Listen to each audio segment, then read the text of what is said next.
السلام علیکم جی، welcome to my channel سائے فاتی۔ امید ہے آپ سب بالکل خیریت سے ہوں گے۔ پیش خدمت ہے ناول اے دل کی قسط نمبر 2۔ ناول شروع کرنے سے پہلے میں آپ سب دوستوں کو یہ ضرور بتانا چاہوں گی کہ ناول کا نام دراصل کچھ اور ہے، لیکن میں نے احتیاطاً نام تبدیل کر دیا ہے کیونکہ کاپی رائٹ سٹرائک کے بہت ایشوز آئے ہیں لاسٹ ڈیز میں۔ تو آئیں ناول کی طرف چلتے ہیں۔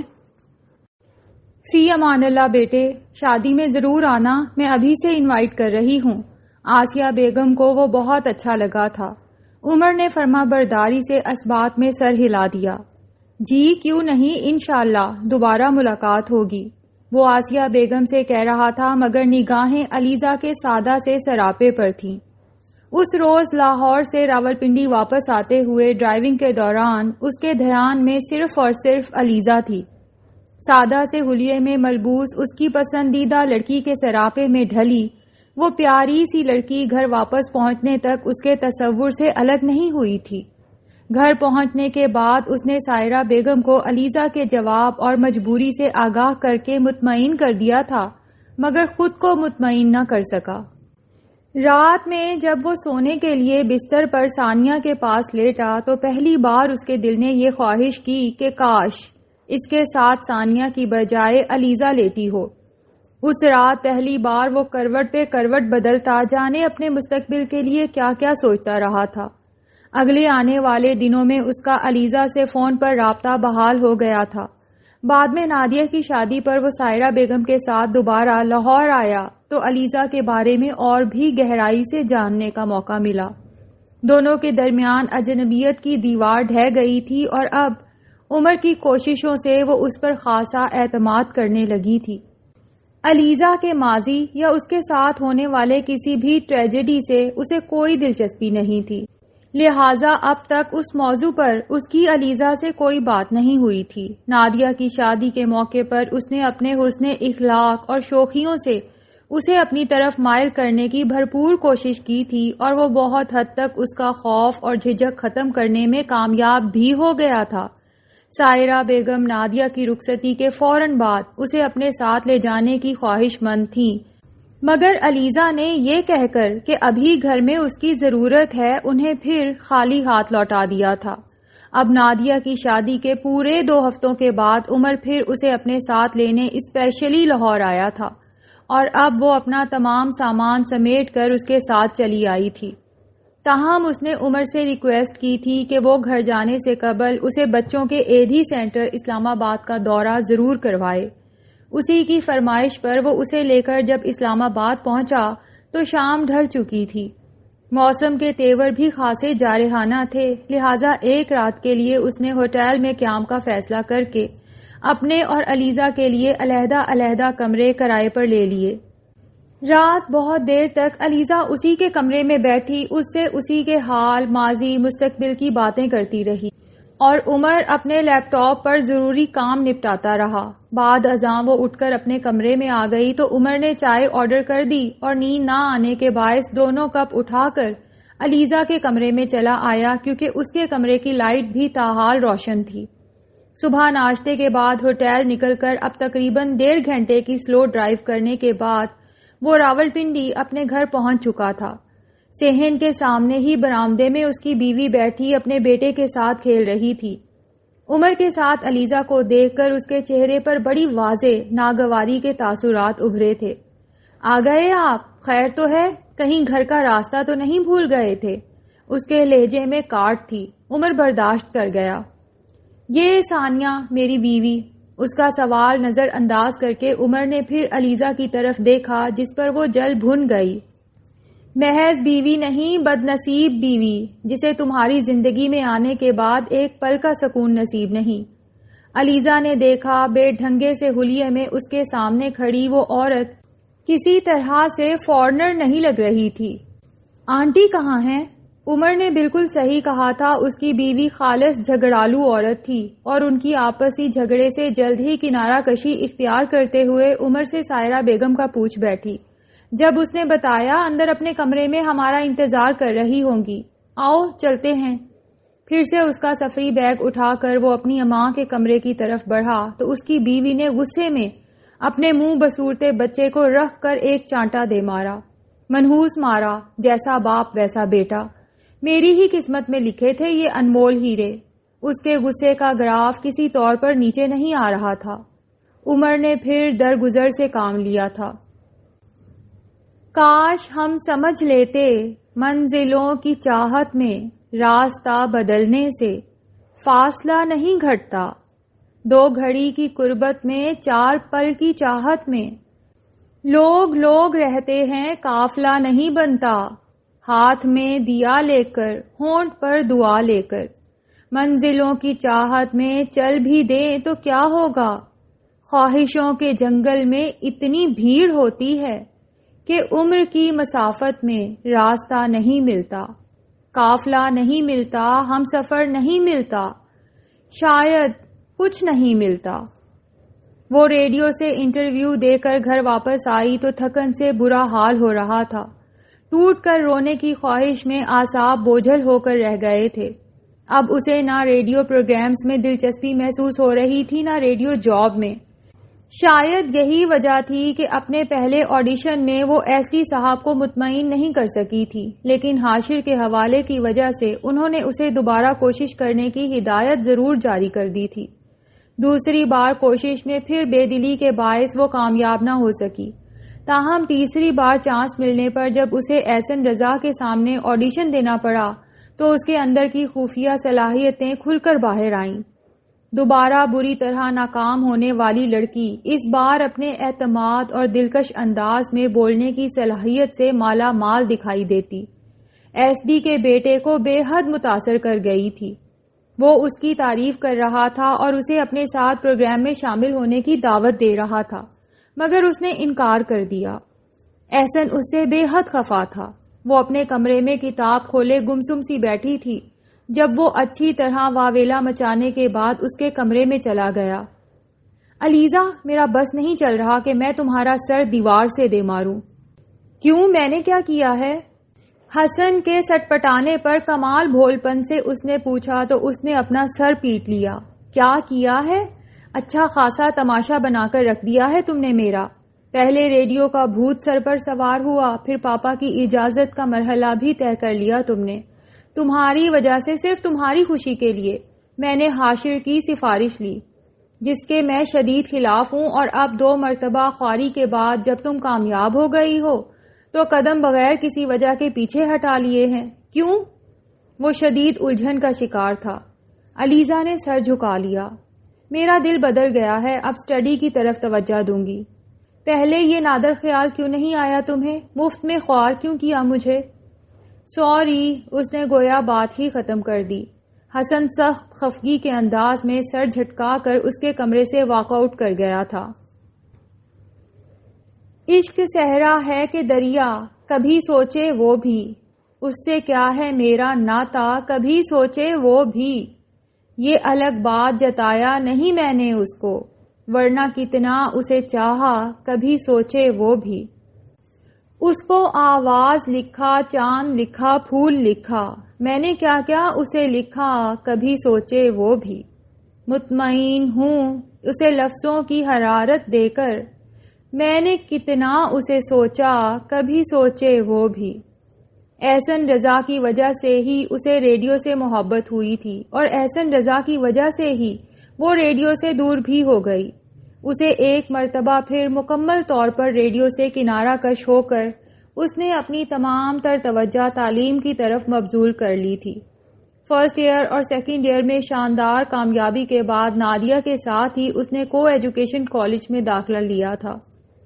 اب کالج سے گھر واپسی کے بعد وہ ونیزا اور وسیع کے ساتھ مل کر پہلے کی طرح خوب ہلا گلا بھی کرتی اور کھیلتی بھی۔ کبھی کبھی سعید صاحب اور حسن جلدی گھر آ جاتے تو وہ ان کے ساتھ بھی تھوڑی موج مستی کر لیتی۔ ان دنوں وہ اپنی کلاس سے ابتدائی تعارف کے مرحلے سے گزر رہی تھی جب اس کی زندگی میں ایک اور نیا موڑ آیا۔ اس روز دھوپ میں بہت شدت تھی۔ صبح نماز فجر کی ادائیگی کے بعد وہ کچن میں رضیہ بیگم کے ساتھ ناشتے کی تیاری کرواتی رہی۔ سعید صاحب اور حسن آج کل جلدی گھر سے روانہ ہو جاتے تھے، لہٰذا رضیہ بیگم نماز فجر کی ادائیگی کے فوراً بعد کچن میں آ جاتی تھی۔ جب تک وہ چائے بنا کر آٹا گوندتی، علیزہ اپنے چھوٹے بہن بھائیوں کو جگا کر انہیں اسکول کے لیے تیار کر دیتی۔ پھر جب رضیہ بیگم سب کو ناشتہ دے رہی ہوتی، وہ آملیٹ بنا بنا کر سب کو دیتی جاتی۔ کسی کو رات کا سالن، دہی یا بوائل انڈا چاہیے ہوتا تو وہ بھی فوراً تیار کر کے دے دیتی۔ اس کے بعد خود سکون سے بیٹھ کر رضیہ بیگم کے ساتھ ناشتہ کرتی، پھر کالج کے لیے تیاری پکڑتی۔ جب تک نادیہ وین میں اسے لینے کے لیے پہنچتی وہ بالکل تیار ملتی۔ اس روز بھی نادیہ کے ساتھ ہی وہ کالج پہنچی تو اس کی مشترکہ کلاس فیلو گڑیا نے کلاس میں داخل ہوتے ہی انہیں اطلاع فراہم کی، نادیہ، علیزہ، یار بڑی بمباسٹک نیوز ہے تمہارے لیے۔ وہ دونوں ہی اس کی اطلاع پر حیران ہوتی اپنی نشستوں پر بیٹھی تھی۔ اچھا، وہ کیا؟ یار وہ علی رضا نہیں تھا جس کے بارے میں مختلف قصے ساری کلاس کے لبوں پر جاری رہتے تھے؟ ہاں، لیکن ہمیں اس کے بارے میں کیا پتا، ہم نے تو ابھی یہ کالج جوائن کیا ہے۔ خیر کیا ہوا اسے؟ گڑیا کے پرجوش لہجے کے جواب میں نادیہ نے سنجیدگی سے کہا تھا۔ جب گڑیا ان دونوں کے سامنے ہی بینچ پر بیٹھتے ہوئے بولی، اسے کیا ہونا ہے، آج کالج آیا ہے وہ، ہمارا تو پچھلے 2 سال کا ساتھ ہے، خوب جانتے ہیں سب اس کے بارے میں، جتنا حسین اور سحر انگیز شخصیت کا مالک ہے اتنا ہی فلرٹی ہے، کسی بھی لڑکی کو چنگل میں پٹانا چندہ مشکل نہیں اس کے لیے۔ تم دونوں کو اسپیشلی اس کے لیے بتا رہی ہوں کہ اس سے ذرا محتاط ہی رہنا، پرنسپل کا بیٹا ہے، بندہ کچھ کہہ بھی نہیں سکتا۔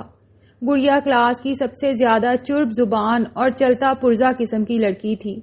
علیزہ علی رضا نامی لڑکے کی مداح سرائی میں اس کے الفاظ پر خفیف سی مسکرا کر رہ گئی۔ لگتا ہے آپ کو ہاتھ لگ چکے ہیں ان صاحب کے۔ اللہ معاف کرے، مجھے کیوں ہاتھ لگے اس فلرٹی کے؟ میں تو اس لیے جانتی ہوں کہ پچھلے 2 سالوں میں کلاس کی کئی لڑکیاں اس کے ہاتھوں بے وقوف بن کر خود کو فضول روگ لگا چکی ہیں۔ جال تو خیر مجھ پر بھی پھینکا تھا اس نے، مگر میرے والدین نے پہلے ہی مجھے کزن سے نکاح کروا کر میرا بندوبست کر دیا تھا، اسی لیے میں اس کے دام الفت میں نہیں پھنسی، ورنہ کیا عجب کہ میں بھی اس کی جادوئی باتوں اور سحر انگیز شخصیت کے حصار میں گڑ کر اب روتی پھر رہی ہوتی۔ وہ ضرورت سے زیادہ صاف گو اور منہ پھٹ بھی تھی۔ چلو اچھی بات ہے، اللہ کا یہ کرم بھی اس کے خاص بندوں پر ہی ہوتا ہے، اور عورت کے لیے تو اپنی عصمت کی حفاظت سے زیادہ اور کوئی چیز اہمیت کی حامل نہیں ہوتی۔ کیا ضروری ہے کہ نفس کی آگ میں ہر روح جلے؟ کچھ نیک روحوں کو وہ مالک اپنی جناب سے بچا لیتا ہے۔ نادیہ کی ہر بات میں پختگی ہوتی تھی، علیزہ دل ہی دل میں اسے سراہ کر رہ گئی۔ ہاں یار، خوش قسمت ہوتے ہیں وہ لوگ جن پر اللہ رب العزت کا اتنا کرم ہوتا ہے۔ قطعی ضروری نہیں کہ ہمارے سامنے کوئی آگ میں گر رہا ہو تو ہم بھی وہ تجربہ کر کے اس کے اثرات دیکھنے کے لیے اسی آگ میں کود پڑیں۔ اپنے نفس سے جنگ کرنا ایک عورت کے لیے بہت کٹھن ہے، مگر سچ کہتی ہو نادو، جو لوگ یہ پلسرات پار کر لیتے ہیں پھر انہیں وہ راحت نصیب ہوتی ہے کہ جس کا تصور بھی نہیں کیا جا سکتا۔ بولتے بولتے وہ جیسے کھوسی گئی تھی۔ نادیہ نے تائیدی انداز میں سر ہلا دیا۔ سچ کہتی ہو یار، ابھی بھی اچھی شوق دیکھنے والی لڑکیوں اور لڑکوں کی کمی نہیں، مگر ہمارا المیہ تو وہ مچھلی اور تالاب والا ہے۔ کوئی مرد اگر ایک لڑکی کو ٹریپ کر لیتا ہے تو پھر دوسری کسی بھی لڑکی کے جذبات سے کھیلنا اس کے لیے مشکل نہیں رہتا۔ جیسے جیسے یہ تعداد بڑھتی ہے ویسے ویسے مرد کے حوصلے بھی بڑھتے رہتے ہیں۔ مرد کی ذرا سی التفات پر اپنا سب کچھ لٹا دینے والی لڑکیاں یہ نہیں سوچتی کہ ان کے اس غلیظ اقدام کی وجہ سے ان کی ہم جنس دوسری لڑکیوں کی زندگی پر اس کا کیا اثر پڑے گا۔ موجودہ وقت کے المیہ حادثات اور واقعات پر نگاہ ڈالتے ہیں تو بے ساختہ اپنے مذہب اسلام اور اپنے امت محمدی ہونے پر رشک آتا ہے۔ ہمارے مذہب نے بدکاری کے لیے عورت اور مرد کو جو سزا دینے کا حکم دیا، اگر وہ ملک میں نافذ ہو جائے تو کسی کی مجال ہے کہ ہوا کی بیٹی کو سڑکوں، ہوٹلوں، ہاسٹلوں میں پامال کرتا پھرے۔ بات ساری سمجھ کی ہے، مگر افسوس کا مقام تو یہی ہے نا کہ یہاں کوئی سمجھتا ہی نہیں۔ بات سے نکلتی بات اب انفرادی سے اجتماعی حیثیت اختیار کر گئی تھی۔ نادیہ چپ ہوئی تو علیزہ نے بھی گفتگو میں اپنا حصہ ڈالنا ضروری سمجھ لیا۔ کیونکہ کلاس شروع ہونے میں ابھی کچھ ٹائم تھا۔ نادیہ بالکل صحیح کہہ رہی ہے۔ تمہیں یاد ہے ہمارے پیارے نبی حضرت محمد صلی اللہ علیہ وآلہ وسلم اور خود اللہ کی پاک ذات نے کھلم کھلا یہود و نصارہ کو مسلمانوں کا دشمن قرار دیا ہے، اور یہ ارشاد بھی فرمایا کہ یہود نصارہ کبھی تمہارے یعنی مسلمانوں کے دوست نہیں ہو سکتے۔ یہ ہمیشہ تمہیں تکلیف پہنچا کر راحت محسوس کریں گے، اور دیکھ لو ہمارے پیارے نبی صلی اللہ علیہ وآلہ وسلم کا کہا آج سچ ثابت ہو رہا ہے۔ کوئی دن ایسا طلوع نہیں ہوتا جب دنیا کے کسی گوشے یا اسپیشلی ہمارے پاکستان میں مسلمانوں کا خون نہ بہتا ہو۔ یہ خودکش حملے، یہ بم دھماکے، یہ جنگ کس نے شروع کی؟ آج موبائل فون، انٹرنیٹ، کیبل، ان سب فضولیات کے منفی استعمال نے ہماری نوجوان نسل کا ذہنی استحصال کیا ہے۔ اس کا ذمہ دار کون ہے سب کو پتا ہے۔ آنکھیں کسی کی بھی نہیں پھوٹی ہوئی، مگر افسوس کی بات یہ ہے کہ اب مسلمان کا بھائی نہیں رہا۔ اب اگر ایک جگہ پر کوئی مسلمان درد سے تڑپ رہا ہے تو اسی پر دوسرا مسلمان بھائی کے درد اور بے بسی کا تماشا دیکھتا لا تعلقی سے گزر جاتا ہے۔ روز سنتے ہیں آج فلاں جگہ پر 30 مر گئے، فلاں جگہ پر 50 مر گئے، مگر ایک لمحے کے افسوس کے سوا دل کو اور کچھ بھی نہیں ہوتا، بلکہ افسوس صد افسوس کہ 150 ہلاکتوں پر تو اب یہی کہتے ہیں کہ اس بار زیادہ نہیں مرے۔ اب یہ تو وہ لوگ جانتے ہیں کہ ان پر کیا گزری ہوگی، جن گھروں کے چراغ اس اسلام دشمن یہودیوں کی گھٹیا چالوں اور سازشوں کی آندھی میں بجھ جاتے ہیں۔ مگر صحیح کہا نادیہ نے کہ یہاں سب نے اپنے ذہن اور ضمیر گروی رکھ دیے ہیں۔ تاہم اس سے پہلے کہ وہ دونوں اس سے آگے کچھ کہتی، کسی کی تالی کی گونج پر علیزہ نے بے ساختہ سر اٹھا کر اوپر دیکھا۔ علیزہ جب سے عمر کے ساتھ پنڈی اس کے گھر آئی تھی، اس کی بیوی سے اس کے اختلافات بڑھ گئے تھے۔ صد شکر کہ وہ ایدھی سینٹر سے بچہ اپنے ساتھ نہیں لائی تھی، وگرنہ کچھ شک نہیں تھا کہ اس کا یہاں رہنا بہت دشوار ہو جاتا۔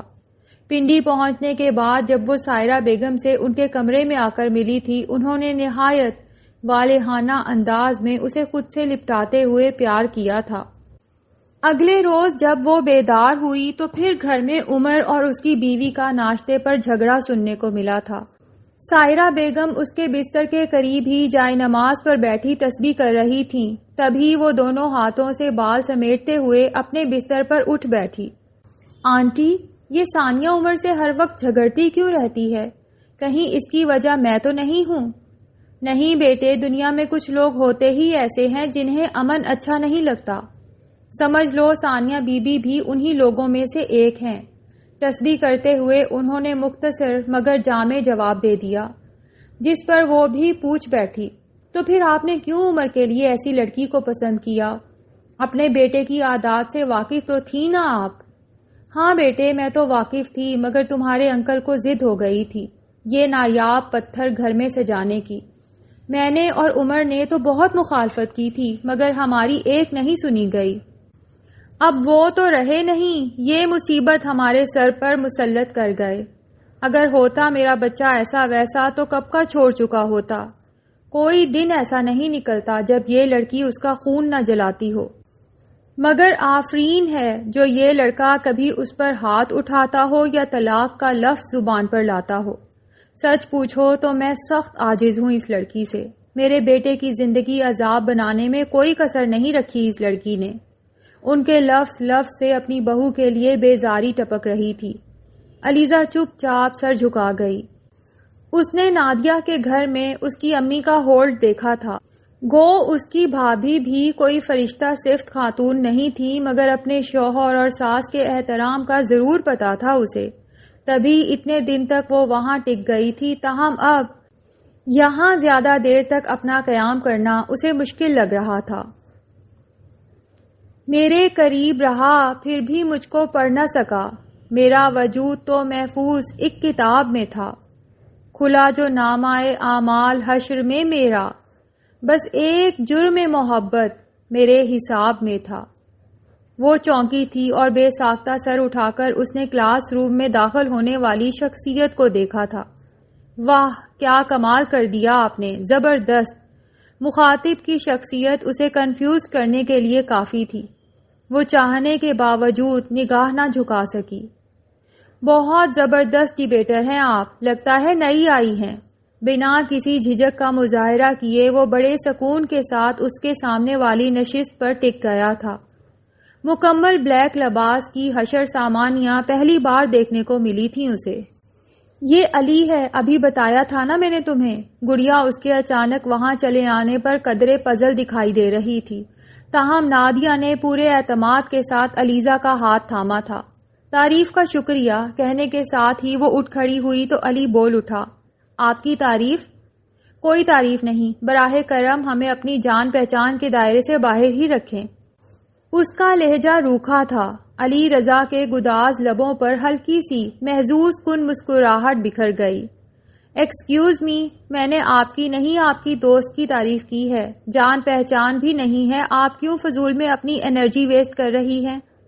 یہ میری دوست نہیں ہے، بہن ہے، اور آئندہ پلیز اپنی شخصیت کا روب ہم پر جھاڑنے کی کوشش مت کیجیے گا۔ نادیہ کا لہجہ روکھا ہی تھا۔ علیزہ کو اس کی بے درجہ بدتمیزی اچھی نہیں لگ رہی تھی۔ وجہ خواہ کچھ بھی ہو، مگر اسے اس وقت اتنے ہینڈسم شخص کے لبوں سے اپنے لیے تعریفی کلمات اچھے لگے تھے۔ تاہم پھر بھی وہ چپ رہی تھی کیونکہ نادیہ کے مزاج سے وہ اچھی طرح واقف تھی۔ کمال ہے، ابھی کلاس شروع بھی نہیں ہوئی اور آپ کا موڈ غیر اخلاقی حد تک خراب ہو گیا۔ بہرحال مجھے آپ سے کیا لینا دینا، میں تو ان کی ذہانت اور اچھا بولنے کی تعریف کر رہا تھا۔ لڑکیاں ایسی ہی اچھی لگتی ہیں۔ سمٹی ہوئی چپ چپ سی مقناطیسی نگاہوں سے علیزہ کو اپنے سحر میں جکڑتے ہوئے وہ مزے سے کہہ رہا تھا۔ جب نادیہ نخوت سے سر جھٹکتی، اس کا ہاتھ تھام کر علیزہ کو اپنے ساتھ کلاس سے باہر لے آئی۔ نادیہ، تم نے اس کے ساتھ بالکل اچھا نہیں کیا، بیچارہ تعریف ہی تو کر رہا تھا میری، اور تم؟ چپ کرو تم، علیزہ کی بات درمیان میں ہی کاٹ کر اس نے اسے ڈپٹا تھا۔ بیچارہ؟ ایسے بیچارے نہیں ہوتے جن کی آنکھوں سے ہمہ وقت ہوس ٹپکتی ہو، جہاں کوئی لڑکی دیکھ لی لگے رال ٹپکانے۔ یہ ویسا ہی بیچارہ ہے جیسا وہ تیرا ریڈیو کمپیئر تھا، دھوکے باز۔ خبردار جو تم نے اسے کبھی خود سے فری ہونے کا موقع دیا تو۔ نادیہ کے چہرے پر شدید غصے کے آثار تھے، وہ چپ ہی رہی۔ صحیح کہا تھا اس لڑکی نے، بڑی شے ہے یہ علی رضا صاحب، خدا کا واسطہ ہے تمہیں عقل کے ناخن لے کر جوتے کی نوک پر رکھنا اسے، وگرنہ اپنا انجام تمہیں پتا ہے نا۔ اب وہ براہ راست اس کی طرف دیکھتے ہوئے پوچھ رہی تھی۔ علیزہ نے سرد آہ بھر کر چپ چاپ سر اسبات میں ہلا دیا۔ چلو ایک نظم لکھتے ہیں، کسی کے نام کرتے ہیں، مگر یہ سوچنا ہے اب کہ اس میں ذکر کس کا ہو، کہ اس میں بات کس کی ہو، کہ اس میں ذات کس کی ہو، اور یہ بھی فرض کرتے ہیں جس پر نظم لکھتے ہیں ہمیں اس سے محبت ہے، ہمارے سارے جذبوں کو بس اس کی ہی ضرورت ہے۔ چلو ایک کام کرتے ہیں کہ ہم جو نظم لکھتے ہیں تمہارے نام کرتے ہیں، تم ہی عنوان ہو اس کا، تمہاری بات ہے اس میں، تمہاری ذات ہے اس میں، تو پھر یہ فرض بھی ہوگا ہمیں تم سے محبت ہے، ہمارے سارے جذبوں کو تمہاری ضرورت ہے۔ خاصی سرد رات تھی، وہ لحاف میں دبکی سائرہ بیگم کو جانے کون سے قصے سنا رہی تھی، جب تھکے ہارے عمر کاظمی نے آفس سے واپسی پر سیدھے سائرہ بیگم کے کمرے میں حاضری دی۔ السلام علیکم۔ وعلیکم السلام، آج دیر کر دی عمر؟ اس کے سلام کا جواب دونوں نے مشترکہ دیا تھا، مگر سوال پوچھنے کی جسارت صرف سائرہ بیگم کر سکیں۔ علیزہ اپنی گفتگو کو بریک لگائے بڑے انہماک سے اس کے تھکے تھکے سے چہرے کو دیکھ رہی تھی۔ جی امی، کچھ فورنر ڈیلی کمیشن کے ساتھ ضروری میٹنگ تھی، آپ سنائیے کیا باتیں ہو رہی تھیں آپس میں؟ وہ ان کے قریب ہی صوفے پر تھکے تھکے سے انداز میں ڈھہ گیا تھا۔ کیا باتیں ہونی ہیں بیٹے، اپنے اپنے ماضی کے کچھ قصے ایک دوسرے کو سنا رہے تھے۔ جب سے علیزہ کو اللہ نے اس گھر میں بھیجا مانو مجھے تو زندگی مل گئی ہے، میرا دل بہلاتی ہے، سر دباتی ہے، کھانا بناتی ہے۔ کیا کیا نہیں کرتی یہ بچی میرے لیے۔ سائرہ بیگم کے لہجے میں علیزہ کے لیے ستائش ہی ستائش تھی۔ عمر کے لبوں پر ہلکی سی محظوظ کن مسکراہٹ بکھر گئی۔ مس علیزہ، واقعی کوئی نہ کوئی جادو ہے آپ کے ہاتھ میں، جو فقط چند دنوں میں امی کو بھی اپنا گرویدہ بنا لیا۔ جی نہیں، آنٹی خود بہت اچھی ہیں، تو میرے چھوٹے موٹے کام بھی انہیں بڑے محسوس ہوتے ہیں، وگرنہ میں تو ایسا کچھ نہیں کرتی جس پر اتنا سراہا جائے۔ میری ماں کسی کی تعریف بے جا نہیں کرتی۔ وہ ہنسا تھا۔ علیزہ نے بھی مسکرا کر سر جھکا لیا۔ عمر اگلے کچھ ہی لمحوں میں وہاں سے اٹھ کر اپنے کمرے میں آیا تو پھر اسے ایک نئے طوفان کا سامنا کرنا پڑا۔ اس کے کمرے میں نائٹ بلب کی مدھم روشنی پھیلی تھی اور اس کی بیوی دروازے کے مخالف سمت منہ کیے بنا لحاف کے لیٹی ہوئی تھی۔ دن بھر کام میں مصروف رہنے کی وجہ سے اسے کھانا کھانے کا ٹائم نہیں مل سکا تھا، تاہم اسے بھوک ستا رہی تھی۔ تبھی اس نے سوئے سوئے منے کو پیار کرنے کے لیے اسے جگایا تھا۔ ثانیہ، کیا ہے؟ وہ جاگ رہی تھی۔ عمر اس کے کاٹ کھانے والے لہجے پر بہت بری طرح سے بھینج کر رہ گیا۔ مجھے بھوک لگی ہے، کھانا لے آؤ۔ کیوں؟ اور سارے مر گئے ہیں کھانا لا کر دینے والے؟ دن بھر جو ٹھٹھے لگاتے رہتے ہو وہ کھانا نہیں دے سکتے؟ Shut up! وہ پھر کھول اٹھا تھا۔ جب وہ بولی، کچن کا راستہ بھولا ہوا نہیں ہے آپ کو، جا کر کھا لیں۔ 1000 بار کہہ چکی ہوں مجھے نیند سے مت جگایا کریں، سر کا درد برداشت نہیں ہوتا مجھ سے۔ پھر سے سونے کے لیے رخ پھیرتی وہ بڑبڑاتی رہی تھی۔ جب عمر پھر ضبط سے کام لیتے ہوئے دروازہ لاک کر کے بھوکا ہی بیڈ پر گر پڑا۔ سارا جسم درد سے چور ہو رہا تھا۔ دن بھر کی تھکاوٹ کے باعث صبح دم اس کی آنکھ بھی خاصی لیٹ کھلی تھی۔ اس کا بیٹا بیڈ پر ہی اس کے برابر میں سویا ہوا تھا، وہ پھر اس کے ساتھ لگ گیا۔ اگلے آدھے گھنٹے میں وہ شاور لے کر اپنے بیٹے کو باہوں میں لیے اپنے کمرے سے باہر نکلا تو ثانیہ کچن میں برتنوں کے ساتھ کھٹ پٹ کرتی ناشتے کی تیاری میں مصروف دکھائی دی۔ سائرہ بیگم صحن میں اپنے مخصوص بستر پر بیٹھی ننھی منی چڑیوں کے لیے چوری بنا رہی تھیں۔ علیزہ بھی دوپٹے کو اچھی طرح سر کے گرد لپیٹے گویا نماز اور قرآن پاک کی تلاوت سے فارغ ہی ہوئی تھی۔ وہ مننے کو لیے وہیں ان کے پاس آ بیٹھا۔ السلام علیکم امی، صبح بخیر۔ وعلیکم السلام، آؤ بیٹھو بیٹا۔ فرحان کی طبیعت کیسی ہے اب؟ کل شام میں بخار ہو رہا تھا۔ اچھا، مگر مجھے تو نہیں بتایا ثانیہ نے۔ اب تو ٹھیک ہے۔ خود اپنے ہاتھوں سے اپنے بیٹے کے گال چیک کرتے ہوئے وہ مختصر لہجے میں بولا۔ پھر توجہ علیزہ کی جانب مبذول کرتے ہوئے بولا، تم کیسی ہو علیزہ؟ کوئی مسئلہ تو نہیں ہے نا یہاں؟ نہیں، الحمدللہ میں تو بہت خوش ہوں۔ دونوں ہاتھ گود میں دھرے اس نے دھیمے سے مسکرا کر سر اٹھایا تھا جب ثانیہ کچن سے تکتے ہوئے تنک کر بولی، خوش کیوں نہیں ہوگی؟ سارا دن فارغ بیٹھی باتیں بھگاڑتی رہتی ہے۔ Shut up! عمر کو سخت برا لگا تھا مگر اس نے اثر نہیں لیا۔ بیوی پر روب چلتا ہے، اسے چپ کرواتے رہا کرو۔ نخوت سے ناک چڑھاتی وہ پھر کچن میں گھس گئی تھی۔ عمر نے شرمندگی سے سر جھکا لیا۔ اس کی بکواس کو محسوس مت کرنا علیزہ، کچھ لوگوں کو فضول بک بک کرنے کی عادت ہوتی ہے۔ تم ٹینشن مت لو، میں ایسے رویوں کی عادی ہوں۔ اس کے لبوں پر ہلکی سی مسکراہٹ مگر آنکھوں کے گوشوں میں نمی تھی۔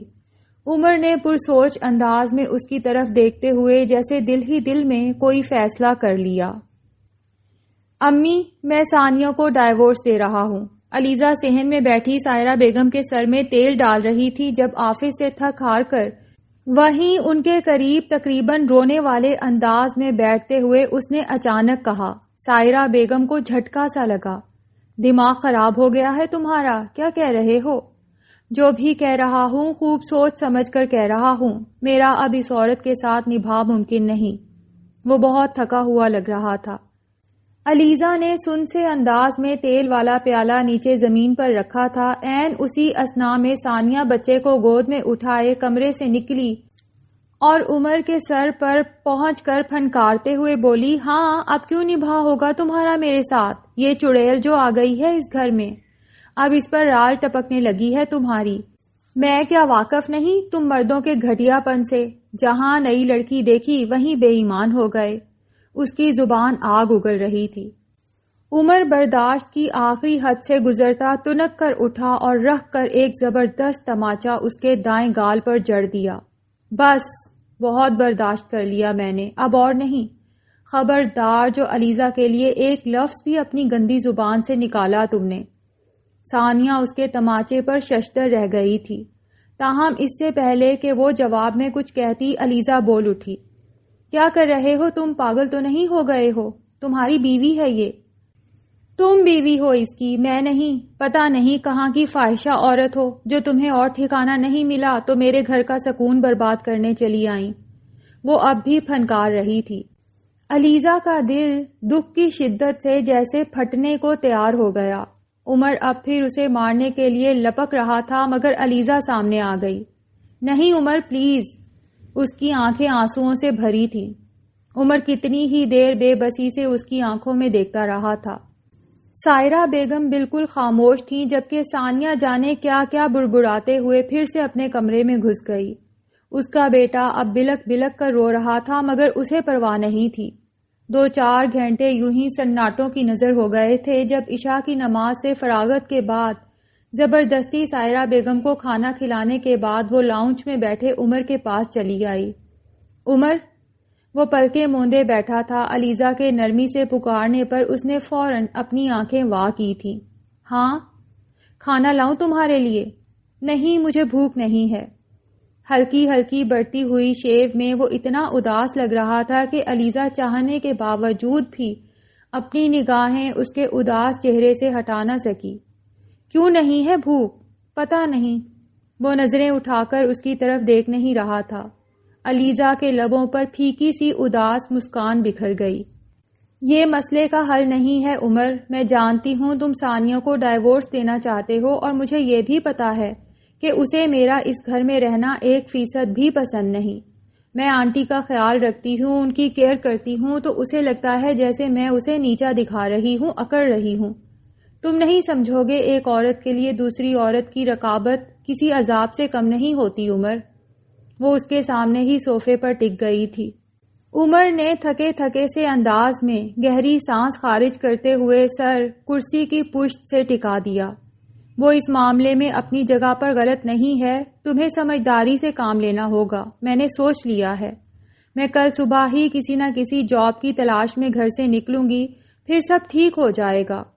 ایک بار مجھے اچھی سی جاب مل گئی تو تم جاب نہیں کرو گی۔ وہ اچانک سیدھا ہوا تھا۔ علیزہ اسے دیکھ کر رہ گئی۔ تم پاگل ہو اور کچھ نہیں، میں نہیں چاہتی کہ میری وجہ سے تمہارا بسا بسایا گھر اجڑ جائے۔ تم ابھی نہیں سمجھو گے مگر اسی میں تمہاری بھلائی ہے۔ بھاڑ میں جائے میری بھلائی، صرف اس گھٹیا عورت کی گھٹیا سوچ کی وجہ سے تم در در کے دھکے کھاؤ۔ میری غیرت اس بات کو گوارا نہیں کرتی۔ وہ تپا تھا، علیزہ کی سمجھ میں نہیں آ رہا تھا کہ وہ اسے کیسے سمجھائے۔ اوکے تو پھر میں واپس وہیں چلی جاتی ہوں جہاں سے آئی تھی۔ کچھ دیر کی خاموشی کے بعد اس نے کہا تھا۔ عمر اس کے الفاظ پر جیسے تڑپ اٹھا۔ تم یہاں سے کہیں نہیں جاؤ گی تو ٹھیک ہے، پھر مجھے وہ کرنے دو جو میں کرنا چاہتی ہوں۔ Please Umar please. اس بار اس نے کچھ ایسے ملتجی لہجے میں کہا تھا کہ عمر چاہنے کے باوجود جواب میں کچھ نہ کہہ سکا۔ مس علیزہ، وہ تیزی سے اپنی کلاس کی جانب بڑھ رہی تھی جب مانوس صدا پر ٹھٹک کر رک گئی۔ اس سے کچھ ہی قدموں کے فاصلے پر علی رضا کھڑا خاصی پرشوق نگاہوں سے اس کی طرف دیکھ رہا تھا۔ جی؟ آج نادیہ اس کے ساتھ نہیں تھی تبھی وہ گھبرا رہی تھی۔ مجھے آپ سے کچھ بات کرنی ہے۔ سینے پر بندھے ہاتھ چھوڑ کر اس نے پینٹ کی پاکٹس میں گھسا لیے تھے۔ علیزہ کا دل زور زور سے دھڑکنے لگا۔ فرمائیے۔ بظاہر خود کو مضبوط ظاہر کرتی وہ اندر سے گھبرا رہی تھی۔ علی اس کا چہرہ دیکھ کر دھیرے سے مسکرا دیا۔ یوں کھڑے کھڑے تو کوئی بات نہیں ہو سکتی، آپ مائنڈ نہ کریں تو کینٹین یا گارڈن میں چلتے ہیں۔ نہیں، ابھی تو سر اعجاز کی کلاس کا ٹائم ہو رہا ہے۔ چھوڑ دو یار کلاس کو، پڑھ پڑھ کر دماغ ضائع کرنے کے ساتھ بھی تھوڑی انٹرٹینمنٹ ہونی چاہیے۔ وہ اس پر اپنی شخصیت کا جادو متعارف کرنے کی کوشش کر رہا تھا۔ علیزہ کو لگا وہ انکار نہیں کر پائے گی۔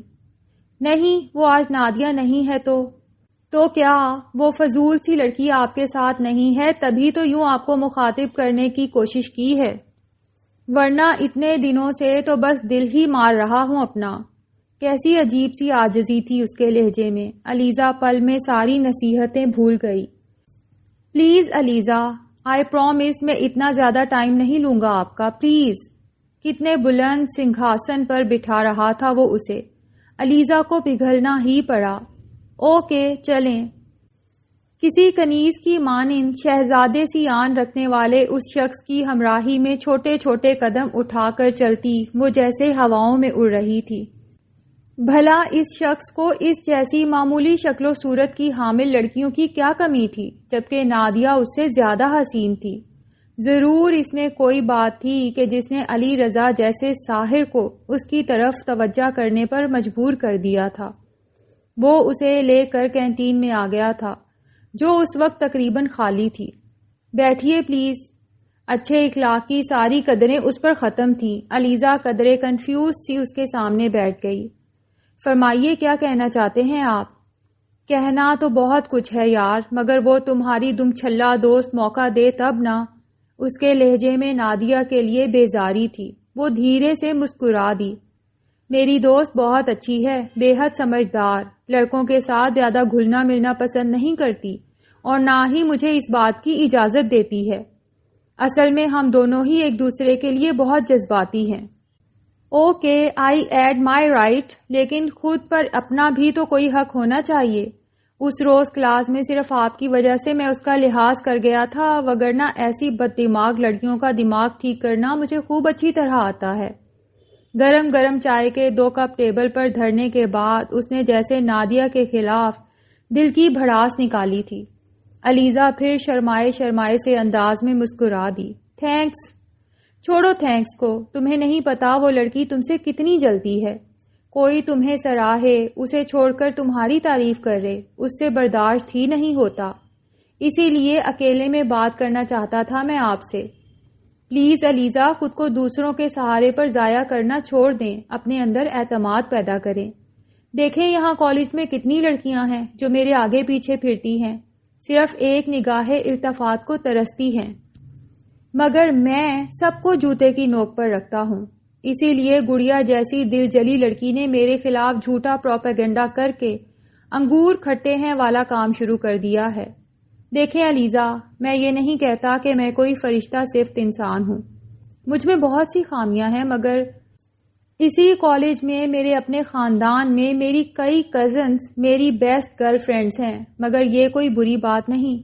آپ کی نیت اگر صاف ہے تو چاہے کتنی بھی لڑکیوں سے تعلق ہو، کوئی آپ کو گناہگار نہیں ٹھہرا سکتا۔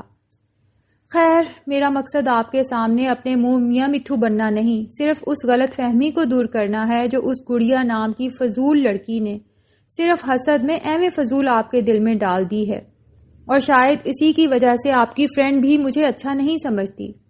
وہ اپنی ہی رو میں مگن بولے جا رہا تھا، اور یہاں کمزور دل و اعصاب کی مالک علیزہ چائے کو یکسر بھلائے دیوانہ وار یک ٹک اس کی طرف دیکھے جا رہی تھی۔ کوئی مرد اپنی ہی دھن میں بولتے ہوئے اتنا خوبصورت لگ سکتا ہے؟ اسے آج سے پہلے گمان نہیں تھا۔ کیا ہوا؟ اپنی بات کے اختتام پر اسے محویت سے اپنی جانب تکتا دیکھ کر اس نے اچانک پوچھا تو وہ گڑبڑا گئی۔ کچھ نہیں۔ وہ شاید لمحوں میں اس کے آپ سے تم پر آنے کی رفتار پر بھی غور نہیں کر پائی تھی۔ علی رضا دھیرے سے سر جھٹک کر مسکرا دیا۔ تم بھی نا پاگل ہو سچی۔ اچھا بتاؤ پلیز، مجھ سے دوستی کرو گی؟ کیسا والہانہ انداز تھا اس کے پوچھنے کا۔ علیزہ کا سر جھک گیا۔ کیوں نہیں؟ آپ جیسی شخصیت سے دوستی میرے لیے کسی آفر سے کم نہیں۔ علی رضا کے لیے وہ بہت آسان پتہ ثابت ہوئی تھی۔ بہت دنوں کی کوشش کے بعد بالآخر اسے ایک چھوٹی سی کمپنی میں جاب مل گئی تھی، اور وہ اسی پر بے انتہا خوش تھی۔ کسی پر بوجھ بن کر رہنا اس کی اپنی خودداری کو گوارا نہیں تھا، مگر عمر کی بیوی کا مزاج اس پر بھی ٹھیک نہیں ہوا۔ اس روز بہت سردی تھی اور عمر آفس سے خاصا لیٹ ہو گیا تھا۔ علیزہ جانتی تھی اسے جتنی بھی بھوک لگی ہوتی وہ کھانا گھر پر ہی کھانا پسند کرتا تھا، اور وہ یہ بھی جانتی تھی کہ اس وقت اس کی بیوی کھانا مانگنے پر اس سے 100 باتیں سنا سکتی ہے، مگر کھانا دینے کے لیے اٹھ نہیں سکے گی۔ لہٰذا جو ناول وہ پڑھ رہی تھی وہ ناول سائڈ پر رکھ کر وہ اپنے بستر سے اٹھائی۔ عمر ابھی واش روم میں تھا، وہ اس سے فارغ ہونے کا انتظار کرتی وہیں لاؤنج میں صوفے پر پاؤں سمیٹ کر بیٹھ گئی۔ عمر فریش ہو کر واش روم سے نکلا تو اسے صوفے پر لاؤنج میں بیٹھا دیکھ کر چونک گیا۔ تم کیا سوئی نہیں ابھی تک؟ نہیں، تمہارا انتظار کر رہی تھی۔ کیوں؟ میرا مطلب ہے سب ٹھیک تو ہے نا؟ تولیے سے چہرہ رگڑتا وہ اس کے قریب ہی صوفے پر آ کر بیٹھ گیا تھا۔ الحمدللہ، کچھ بھی غلط کیوں ہوگا؟ علیزہ کی مسکراہٹ بہت دل فریب تھی۔ وہ صوفے کی پشت سے سر ٹکا کر اسے دیکھتا رہا۔ کاش ابو نے میرے ساتھ زیادتی نہ کی ہوتی، اپنے خیال میں اس نے صرف سوچا تھا، مگر اس کی سوچ لفظوں میں ڈھل کر علیزہ کی سماعتوں تک پہنچ گئی تھی۔ کون سی زیادتی؟ اس نے پوچھا تو وہ چونکا۔ کچھ نہیں، آج کیا بنا ہے؟ آج دال چاول اور قورمہ بنایا ہے تمہاری مسز نے، کھانا لاؤں؟ ہاں یار، نیکی اور پوچھ آج تو ایمان سے بھوک بھی ٹکا کر لگی ہے۔ علیزہ کی طرح وہ بھی جانتا تھا کہ ثانیہ اس وقت کسی صورت اسے کھانا دینے کے لیے نہیں اٹھے گی، لہٰذا اس کی مدد لینا پڑی۔ علیزہ اگلے چند منٹوں میں اس کے لیے کھانا نکال کر گرم کر لائی۔ یہ لو گرما گرم کھانا، ویسے ایک بات تو ماننی پڑے گی۔ کیا؟ قورمے کے ڈونگے سے ڈھکن اٹھاتے ہوئے علیزہ کو دیکھا تو وہ بولی، یہی کہ تمہاری بیوی کھانا بہت مزے کا بناتی ہے۔ شکریہ۔ تھوڑا سا قورمہ اپنی پلیٹ میں نکالتے ہوئے اس نے ہاٹ پاٹ سے روٹی نکالی تھی۔ پتہ ہے علیزہ، جب ثانیہ سے میری شادی نہیں ہوئی تھی تو یہ دیوانی تھی میری۔ اس کے جو ابو تھے وہ میرے ابو کے اتنے اچھے دوست تھے کہ کوئی انہیں دوست تو کہتا ہی نہیں تھا، سب بھائی مانتے تھے۔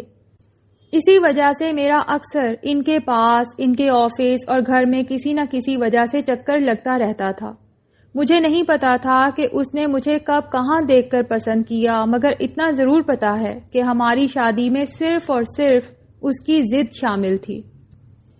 اس نے انکل سے صاف کہہ دیا تھا کہ اگر مجھ سے اس کی شادی نہ ہو سکی تو وہ سوسائڈ کر لے گی۔ چھوٹی بیٹی ہونے کی وجہ سے انکل اس کے بہت لاڈ اٹھاتے تھے اور ہر ضد فرمائش ضرور پوری کرتے تھے، خواہ وہ کتنی ہی مشکل کیوں نہ ہوتی۔ یوں سمجھ لو ہماری شادی بس اس لمحے کی ایک کڑی تھی۔ وہ اسے بتا رہا تھا اور علیزہ ایک اچھی دوست ہونے کے ناطے تمام ریکارڈ توڑتی اسے دلچسپی سے بولتے ہوئے سن رہی تھی۔ پتہ ہے علیزہ، شادی کے ابتدائی دنوں میں اس ثانیہ کی بچی نے مجھے اتنا پیار دیا کہ تم تصور بھی نہیں کر سکتی۔ ذرا بخار ہو جاتا یا یوں ہی طبیعت خراب ہو جاتی، یہ مجھے ایک لمحے کے لیے بھی اپنے قریب سے اٹھنے نہیں دیتی تھی۔ عجیب بچوں سا مزاج تھا اس کا، جس چیز کے لیے ضد کر لیتی پھر اس کو جب تک لا نہ دیتا یہ سکون سے نہیں بیٹھتی تھی۔ وہ آج ثانیہ نامہ سنانے کے موڈ میں تھا۔ علیزہ خود پر ضبط کیے بیٹھی رہی۔ یہی نہیں کہ ثانیہ پیار کرتی تھی، میں نہیں کرتا تھا، میں نے بھی اسے خوش رکھنے اور اس کے پیار سے بڑھ کر پیار کرنے کی ہمیشہ کوشش کی، لیکن پتہ نہیں ماں بننے کے بعد اس کے دماغ کو کیا ہو گیا ہے۔ جہاں تک میرا خیال ہے یہ پاکستان آنے پر راضی نہیں تھی، اور اس بات پر اس کا مجھ سے اور امی سے بہت شدید قسم کا جھگڑا بھی ہوا تھا، مگر پاکستان تو مجھے آنا ہی تھا۔ کوئی ملک سے باہر کہیں بھی جا کر رہ لے، اس کی روٹس اسے ساری زندگی بیگانوں کی سرزمین پر رلنے نہیں دیتی۔ ہاں صحیح کہا تم نے، چائے لاؤں تمہارے لیے؟ وہ کھانا کھا چکا تھا، تبھی اس نے پوچھا تو عمر نے سہولت سے انکار کر دیا۔ نہیں یار، ابھی 1-2 سگریٹ پیوں گا، پھر تھوڑی دیر کمپیوٹر کے ساتھ ٹائم گزاروں گا، پھر سوؤں گا۔ تمہارا کھانا کھلانے کا شکریہ۔ کہتے ہی وہ فوراً اٹھ کھڑا ہوا تو علیزہ زبردستی مسکرا کر کھانے کے برتن سمیٹنے لگی۔ اس نے جو بات عمر سے کرنی تھی وہ دل میں ہی رہ گئی تھی۔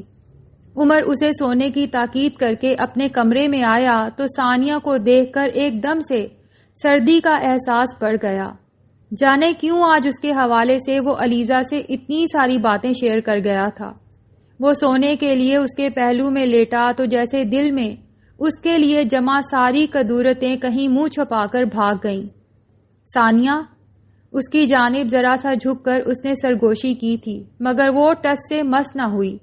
تب اس نے ہاتھ بڑھا کر زبردستی اسے اپنی طرف کھینچ لیا۔ ثانیہ، اب کہ اس نے اپنا چہرہ اس کے کھلے بالوں میں گھسا لیا تھا، پورا جسم جیسے لمحوں میں گرم ہوا تھا۔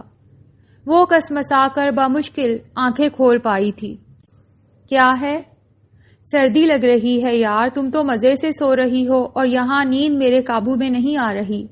جذبات بے قابو ہوئے تھے تو لہجہ بھی بدل گیا تھا، مگر اس پر اثر نہیں ہوا۔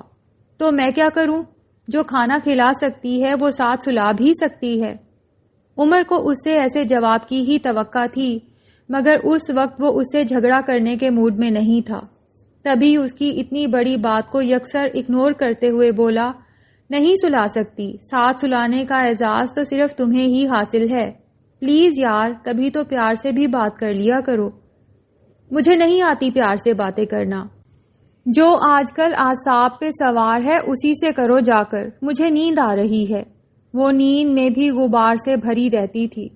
عمر پھر اس کی تلخی کو نظر انداز کر گیا۔ سونے نہیں دوں گا آج، کر لو جو کرنا ہے۔ کہنے کے ساتھ ہی اس نے ثانیہ کے وجود کو اپنی گرفت میں جکڑ لیا تو جیسے وہ بھی پسپا ہونے لگی۔ کیا بدتمیزی ہے عمر، چھوڑو مجھے۔ ہوں آج کی رات نہیں۔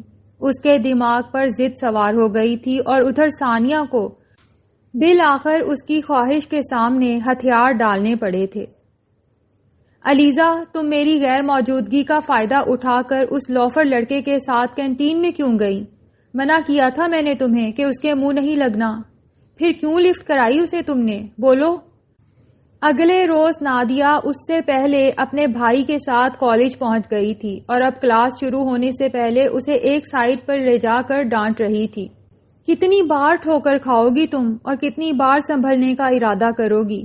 آخر سمجھ میں کیوں نہیں آتا تمہیں ان مردوں کی نسل میں وفا نہیں ہے؟ ساری عمر عورت کا خون چوس چوس کر پیتے ہیں، تب بھی اس پر رحم نہیں آتا، نہ اس سے محبت ہوتی ہے۔ کتنی بار یہ بات سمجھانی پڑے گی تمہیں؟ جانے اسے آتے ہی کس نے رپورٹ پیش کر دی تھی؟ وہ اس وقت شدید غصے میں لگ رہی تھی، تبھی اسے بولنا پڑا۔ ہاتھ کی 5 انگلیاں برابر نہیں ہوتی نادیہ، علی رضا ویسا بالکل نہیں ہے جیسا اس گڑیا کی بچی نے بتایا تھا۔ میں جان گئی ہوں اسے، وہ بہت اچھا لڑکا ہے، بہت زیادہ اچھا۔ اس پر تو جیسے کل سے خمار چھایا تھا۔ نادیہ نے اس کے الفاظ پر تنفر سے سر جھٹکا۔ صرف ایک دن کی ملاقات میں جان لیا تم نے کہ وہ بہت اچھا ہے؟ کسی کو جاننے کے لیے ایک لمحہ بھی بہت ہوتا ہے۔ ایک دن کی تو کیا ہی بات ہے۔ وہ ہواؤں میں تھی اور اب زمین پر قدم دھرنا اسے دشوار محسوس ہو رہا تھا۔ تم ابھی عقل کے اس مرتبے پر فائز نہیں ہوئی ہو کہ کسی کو صرف ایک لمحے میں جان سکو۔ معاف کرنا بی بی، یہ مرد بڑے گھاگ بھیڑیے ہوتے ہیں، پہلے پیار سے رام کرتے ہیں، پھر اپنا کام کرتے ہیں اور اس کے بعد کام تمام کرتے ہیں۔ اس کا غصہ کسی طور کم نہیں ہو رہا تھا۔ علیزہ نے بھی لحاظ کا چولا اتار پھینکا۔ بس کرو نا پلیز، بہت لیکچر جھاڑ لیے تم نے اور بہت برداشت سے کام لے لیا میں نے۔ تم کیا سمجھتی ہو میں کوئی چھوٹی بچی ہوں جسے اپنے برے بھلے کا نہیں پتا؟ عقل صرف تمہارے پاس ہی نہیں ہے، سمجھی تم؟ سب پتا ہے مجھے، تم جلتی ہو مجھ سے۔ علی نے تمہاری بجائے مجھے کیوں پسند کر لیا؟ یہ چیز، یہ حسد برداشت نہیں ہو رہا تم سے۔ نادیہ جو سوچ بھی نہ سکتی تھی وہ الفاظ اس نے اپنے ہونٹوں سے ادا کیے تھے۔ وہ منہ کھولے حیرانگی سے اسے دیکھتی رہ گئی تھی۔ کیا کہا تم نے؟ میں تم سے جلوں گی؟ اس اسٹوپڈ گھٹیا انسان کی وجہ سے تم سے جلوں گی؟ لعنت ہے تمہاری سوچ پر، تمہاری سوچ پر۔ اسے واقعی دکھ ہوا تھا۔ علیزہ رخ پھیر کر رہ گئی۔ اس جیسے 100 آوارہ کتے آگے پیچھے پھرتے ہیں میرے، مگر میں جوتے کی نوک پر نہیں رکھتی۔ وہ کیا چیز ہے جو اس کی وجہ سے تم سے جلوں گی؟ سوچی بھی کیسے اتنی گھٹیا بات تم نے؟ وہ دکھ کی شدت سے کٹے ہوئے پوچھ رہی تھی، مگر علیزہ اسے کیا بتاتی کہ اس نے ایسی گھٹیا بات کیسے سوچی۔ لہٰذا وہ چپ رہی۔ اسی اثنا میں گڑیا ڈھونڈتے ہوئے ادھر ہی چلی آئی۔ لو تم دونوں یہاں چھپی بیٹھی ہو اور میں پتہ نہیں کہاں کہاں ڈھونڈتی پھر رہی ہوں تمہیں۔ نادیہ اور علیزہ کے چہرے پر غور کیے بغیر وہ بولی تھی، پھر اگلے ہی پل نادیہ کی طرف دیکھ کر چونک اٹھی۔ کیا ہوا، تم دونوں کے بیچ کوئی جھگڑا ہوا ہے کیا؟ نہیں، تم چلو کلاس میں، ہم ابھی آتے ہیں۔ شدید غصے میں بھی اسے خود پر کنٹرول رکھنا آتا تھا۔ علیزہ قدرے شرمندہ سی ہو گئی۔ پھر گڑیا وہاں سے گئی تو اس نے سرد لہجے میں علیزہ سے کہا، میں نے آج تک تمہارے معاملات میں جو بھی روک ٹوک کی، اس کا مقصد تم سے حسد کرنا کبھی نہیں تھا۔ صرف ایک اچھی دوست ہونے کے ناطے جو میں نے اپنا فرض سمجھا وہ ادا کیا۔ مجھے نہیں معلوم تھا کہ تم میرے اس خلوص کو اتنے غلط معنوں میں بھی لے سکتی ہو۔ آج کے بعد میں کوشش کروں گی کہ تمہارے کسی ذاتی معاملے میں دخل نہ دوں۔ ترشی سے کہنے کے ساتھ وہ بنا اس کی کوئی بات سنے واپس پلٹ گئی تو علیزہ الجھے دماغ کے ساتھ نڈھال سی وہیں سیڑھیوں کے قریب ہری بھری گھاس پر بیٹھ گئی۔ پتہ نہیں کل جو علی نے کہا وہ صحیح ہے یا جو آج نادیہ نے کہا وہ درست ہے۔ الجھ کر اپنے آپ سے سوال کرتے ہوئے اس نے یوں ہی ایک لمحے کو سر اٹھایا تو سامنے علی کو سینے پر ہاتھ باندھے محویت سے اپنی جانب تکتے پا کر چونک اٹھی۔ آپ؟ جی جناب، ابھی تھوڑی دیر پہلے یہاں سے گزر رہا تھا تو تمہاری اس مینٹل دوست کو گرجتے برستے دیکھ کر رک گیا۔ سمجھ میں نہیں آتا تم جیسی پیاری سی لڑکی نے اس بد دماغ سی لڑکی کو کیسے اور کیوں اپنی دوست بنا لیا۔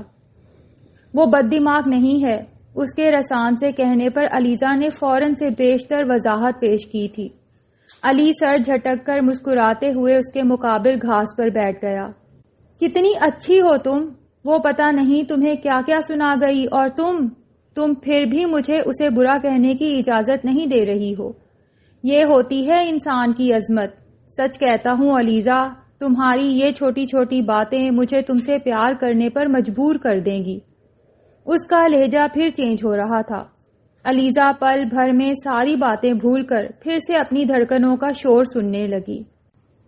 اگلی صبح علیزہ جب بیدار ہوئی تو عمر کا موڈ بے حد خوشگوار تھا، اور یہی نہیں، وہ کچن میں ثانیہ کے ساتھ گھسا بھرپور خوش مزاجی سے اس کے ساتھ شاید کچھ چھیڑ چھاڑ بھی کر رہا تھا۔ وہ کچن کی طرف جانے کا ارادہ موقف کرتی اندر کمرے میں سائرہ بیگم کے پاس چلی آئی، جو ابھی قرآن پاک سے فارغ ہو کر تسبیح کر رہی تھی۔ السلام علیکم۔ وعلیکم السلام، میں ابھی تمہارے بارے میں ہی سوچ رہی تھی۔ سائرہ بیگم اسے دیکھ کر جیسے کھل اٹھی تھیں۔ وہ مسکرا کر ان کے پہلو میں بیٹھ گئی۔ سوری، آج اٹھنے میں تاخیر ہو گئی، فجر کی نماز بھی نہیں پڑھ سکی۔ آپ کے پاس ہوتی تو چلو نماز تو قضا نہ ہوتی۔ اس کے معصوم سے شکوے پر سائرہ بیگم پھر مسکرائی تھی۔ ہاں یہ تو ہے، لیکن تیرے بھلے کو ہی علیحدہ کمرہ سیٹ کروایا تھا تیرا، کیونکہ مجھے نیند میں بولنے اور خراٹے لینے کی عادت ہے۔ تو دن بھر کی تھکی ہوتی ہے، ایسے میں تیری نیند خراب کر دوں مجھے اچھا نہیں لگتا۔ ان کے لہجے میں محبت تھی۔ علیزہ کی آنکھیں یک لخت آنسوؤں سے بھر آئیں۔ وہ اپنی جگہ سے اٹھی اور گھٹنوں کے پل نیچے زمین پر بیٹھ کر سائرہ بیگم کا ہاتھ تھام لیا۔ یہ مائیں کتنی عظیم ہوتی ہیں نا آنٹی، پھر ہم لڑکیاں ان سٹوپڈ بھنوروں کے پیچھے لگ کر ان کی قدر کیوں نہیں کرتی، ان کو ہرٹ کیوں کر دیتی ہیں۔ اس کے آنسوؤں میں کیسی عجیب سی تڑپ تھی۔ سائرہ بیگم دکھ سے اسے دیکھ کر رہ گئیں۔ لڑکیاں جذباتی ہوتی ہیں بیٹے، عقل کی بجائے جذبات سے کام لیتی ہیں، اور لڑکے لڑکیوں کی اسی کمزوری سے فائدہ اٹھا کر اپنا الو سیدھا کرتے ہیں۔ لڑکیوں کو عقل کیوں نہیں آتی آنٹی؟ ہزاروں دکھ اٹھا کر بھی کیا ضروری ہے کہ ہر بار وہ محبت کے ہاتھوں خوار ہوتی رہیں؟ جانے وہ آج دل کا کون سا غبار باہر نکال رہی تھی۔ سائرہ بیگم نے ابھی کچھ کہنے کے لیے منہ کھولا ہی تھا کہ عمر اپنے بیٹے کو گود میں اٹھائے وہاں چلا آیا۔ السلام علیکم، صبح بخیر۔ ابھی اس کی نگاہ علیزہ پر نہیں پڑی تھی، لہٰذا اس نے جلدی سے سر جھکا کر اپنے آنسو پونچھ لیے۔ وعلیکم السلام، صبح ہو گئی تمہاری؟ سائرہ بیگم نے اس کے لیے بھی اپنے پہلو میں جگہ بنائی تھی، جہاں وہ اپنے بیٹے کو گود میں لے کر بیٹھ گیا۔ جی امی، یہ علیزہ کو کیا ہوا؟ آج تو قدموں میں بیٹھی ہے آپ کے۔ وہ شاید ذرا سا مسکرا دیا۔ علیزہ سرسری سی نگاہ اس پر ڈالتے ہوئے خود بھی مسکرا کر کھڑی ہو گئی۔ مجھے کچھ نہیں ہوا، یوں ہی ماں کی عظمت پر آنکھ بھر آئی تھی۔ کیا بات ہے، اچھا امی، آج ہم دوپہر کا کھانا گھر سے باہر کھائیں گے۔ کیوں؟ سائرہ بیگم کے ساتھ ساتھ علیزہ نے بھی اسے چونک کر دیکھا تھا۔ کچھ نہیں، ثانیہ کا دل چاہ رہا تھا، اور ویسے بھی کتنے دن ہو گئے ہیں ہم نے باہر سے کھانا نہیں کھایا۔ فقط ایک ہی رات میں اس کا لہجہ کتنا بدل گیا تھا۔ علیزہ کے لبوں پر آپ ہی آپ بڑی محظوظ کن مسکراہٹ بکھر گئی۔ ابھی پرسوں یہ شخص سائرہ بیگم سے اپنی بیوی کو ڈائیورس دینے کی بات کر رہا تھا، عاجز تھا اس کے وجود اور بدتمیزیوں سے، اور اب اس کی فقط ایک رات کی قربت نے نئے سرے سے کتنے پھول کھلا دیے تھے اس کے اندر۔ ٹھیک ہے، ثانیہ اور علیزہ کو لے جانا، مجھ میں اب وہ ہمت نہیں رہی بیٹے کہ تم لوگوں کا ساتھ دوں۔ سائرہ بیگم نے اپنے گھٹنوں کے درد کی مجبوری بیان کی تھی۔ عمر اسبات میں سر ہلا کر پھر کمرے سے نکل گیا۔ وہ شیشم کے گھنے پیڑ سے ٹیک لگائے کھڑا قدرے اداس دکھائی دے رہا تھا جب حماد نے ایک دم سے اس کے کندھے پر ہاتھ مارا۔ کیا بات ہے شہزادے، کل سے خاصے ڈپریس دکھائی دے رہے ہو؟ تمہیں کیسے پتا میں ڈپریس ہوں؟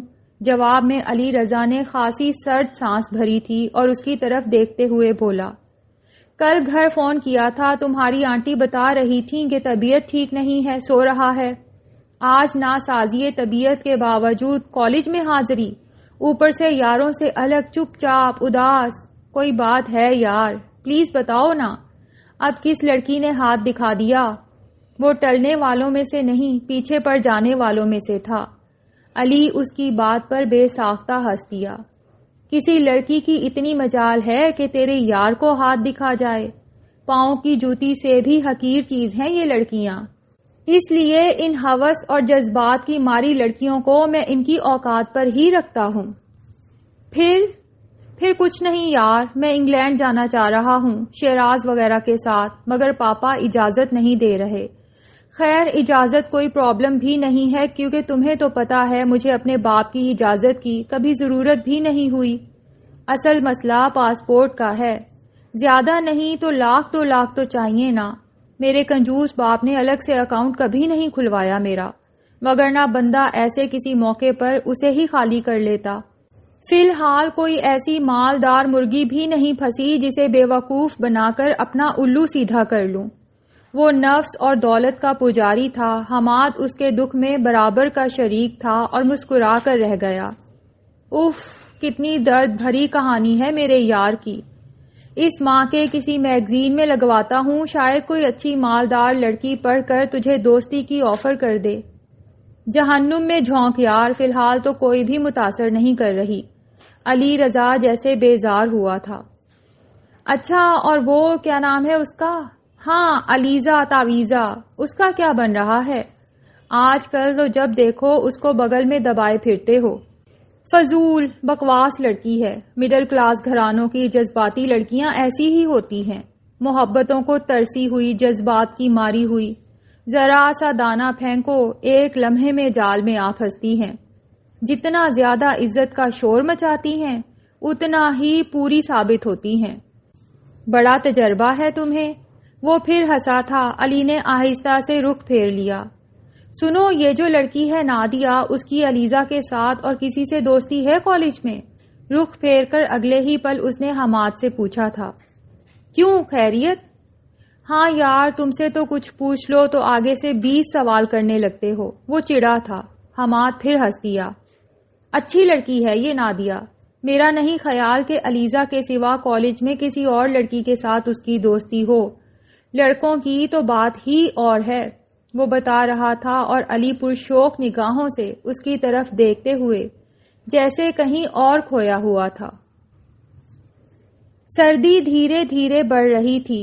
آج بہت دنوں کے بعد جانے کیوں وہ ایک مرتبہ پھر خود کو بہت تنہا محسوس کر رہی تھی۔ ایسا کہیں تھا کہ اس کا ناتا دنیا سے ٹوٹ گیا تھا، یا جو لوگ پہلے اس کی ذات اور زندگی سے وابستہ تھے وہ اب نہیں رہے تھے، مگر کبھی کبھی جانے کیوں اندر کہیں خالی پن کا احساس بڑھ جاتا تھا۔ شام ڈھل رہی تھی اور عمر ابھی آفس سے نہیں آیا تھا، لہٰذا وہ سائرہ بیگم کو بتا کر پیدل واک کرنے کے لیے باہر روڈ پر نکل آئی تھی۔ آسمان پر بادل ضرور چھائے تھے مگر بارش کا امکان نہیں تھا۔ سرد ہواؤں کے شریر تھپڑوں نے پورے بدن میں کپکپی سی دوڑا دی تھی۔ وہ خود کو اپنی بلیک شال سے اچھی طرح ڈھانپتی آگے ہی آگے بڑھتی گئی۔ سامنے نہ کوئی منزل نہ راہ گزر، مگر پھر بھی اپنے ہی خیالوں میں مگن وہ بس چلی جا رہی تھی کہ اچانک اسے ٹھٹک کر رک جانا پڑا۔ رحاب! نظر سے کچھ ہی فاصلے پر ایک لڑکی کو سنگی بینچ پر بیٹھے دیکھ کر اس کے لبوں نے جنبش کی اور اس کے قدم آپ ہی آپ اس لڑکی کی طرف اٹھ گئے جو اسی کی طرح شاید ساری دنیا سے بے نیاز ہوئی اپنے گھٹنوں پر سر ٹکائے بیٹھی کسی سوچوں میں گم دکھائی دے رہی تھی۔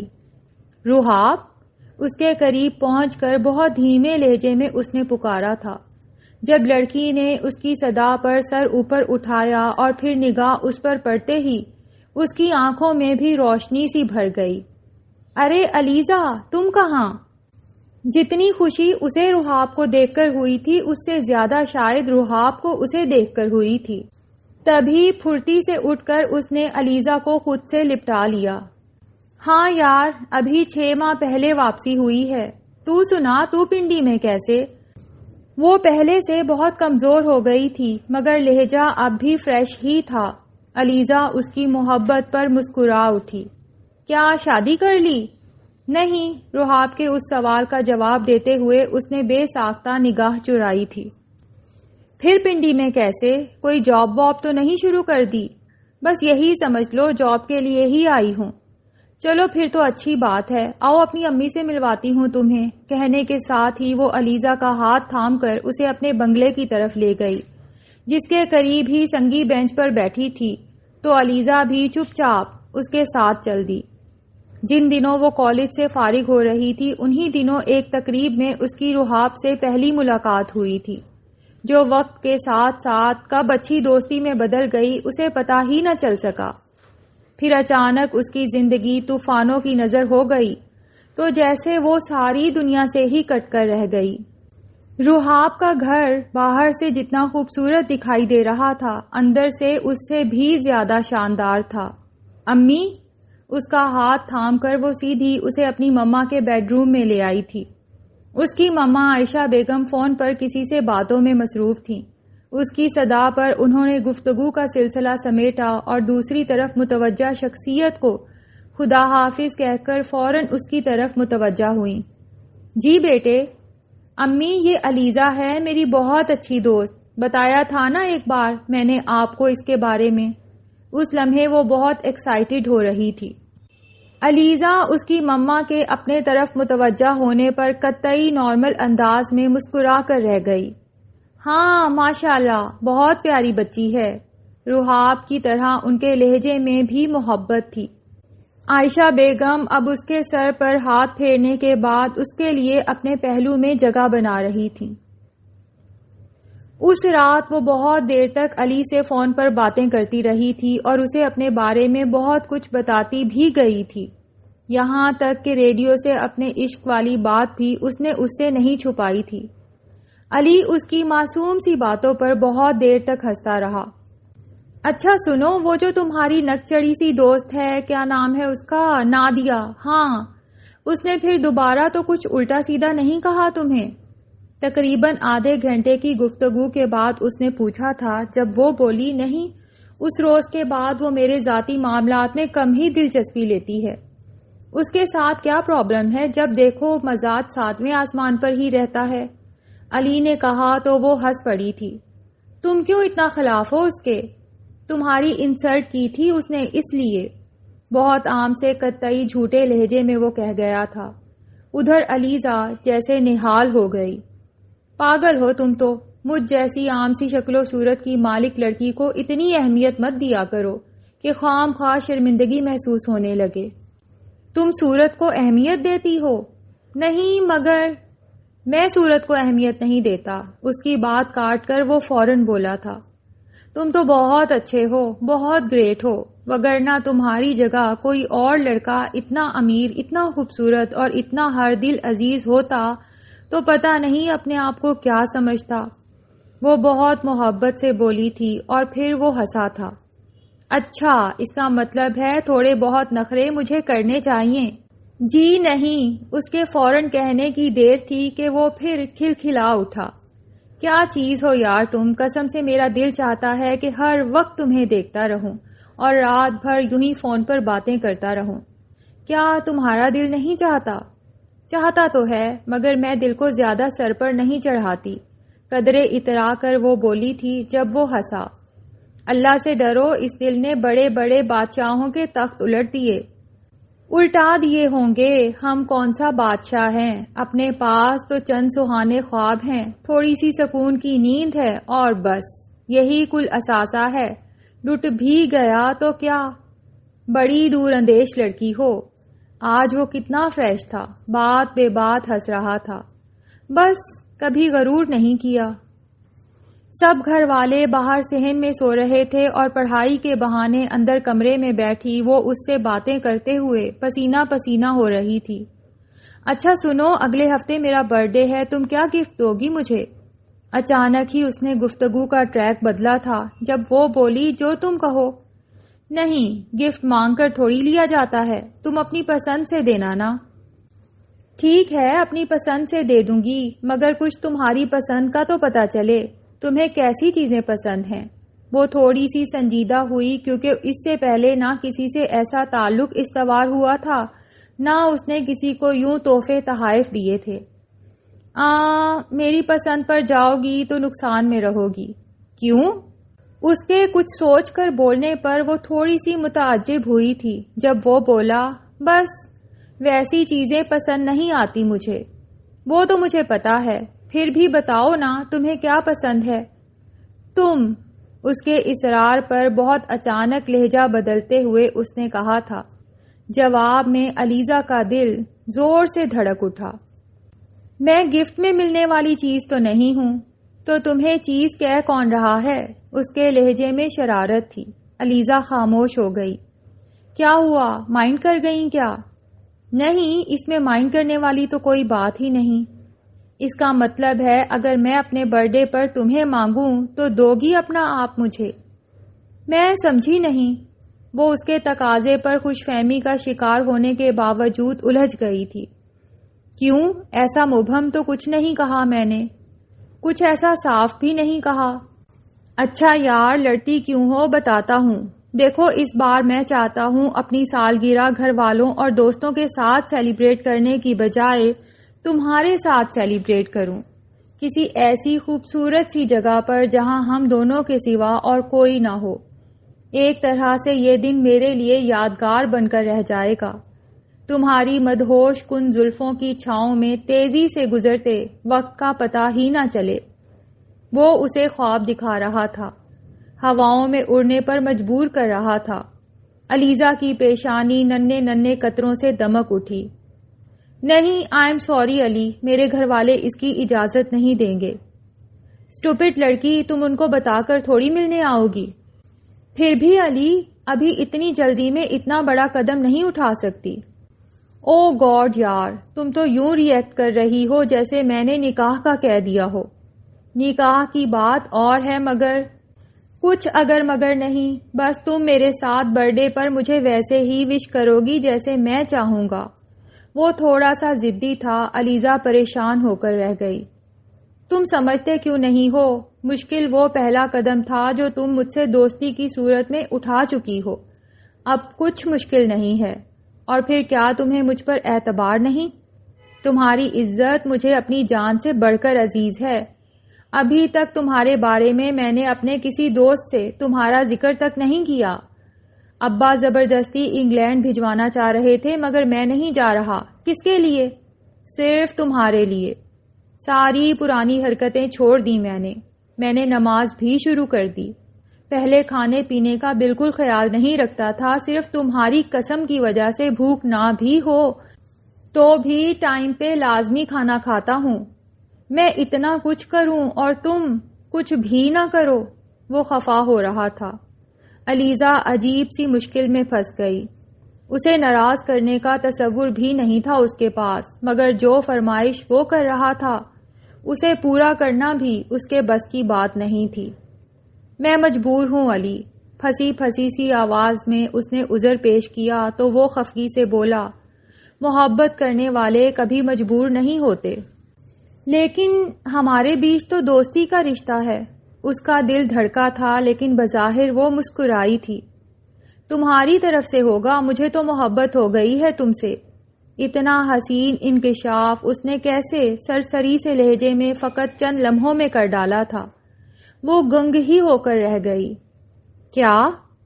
ہاں لیزا، میں سچ کہہ رہا ہوں، مجھے تم سے محبت ہو گئی ہے۔ کب، کیسے، کیوں، مجھے نہیں پتا۔ میں بس اتنا جانتا ہوں کہ میں تمہارے بغیر نہیں جی سکتا۔ کوئی کچھ بھی کہتا رہے، کرتا رہے، آئی ڈونٹ کیئر۔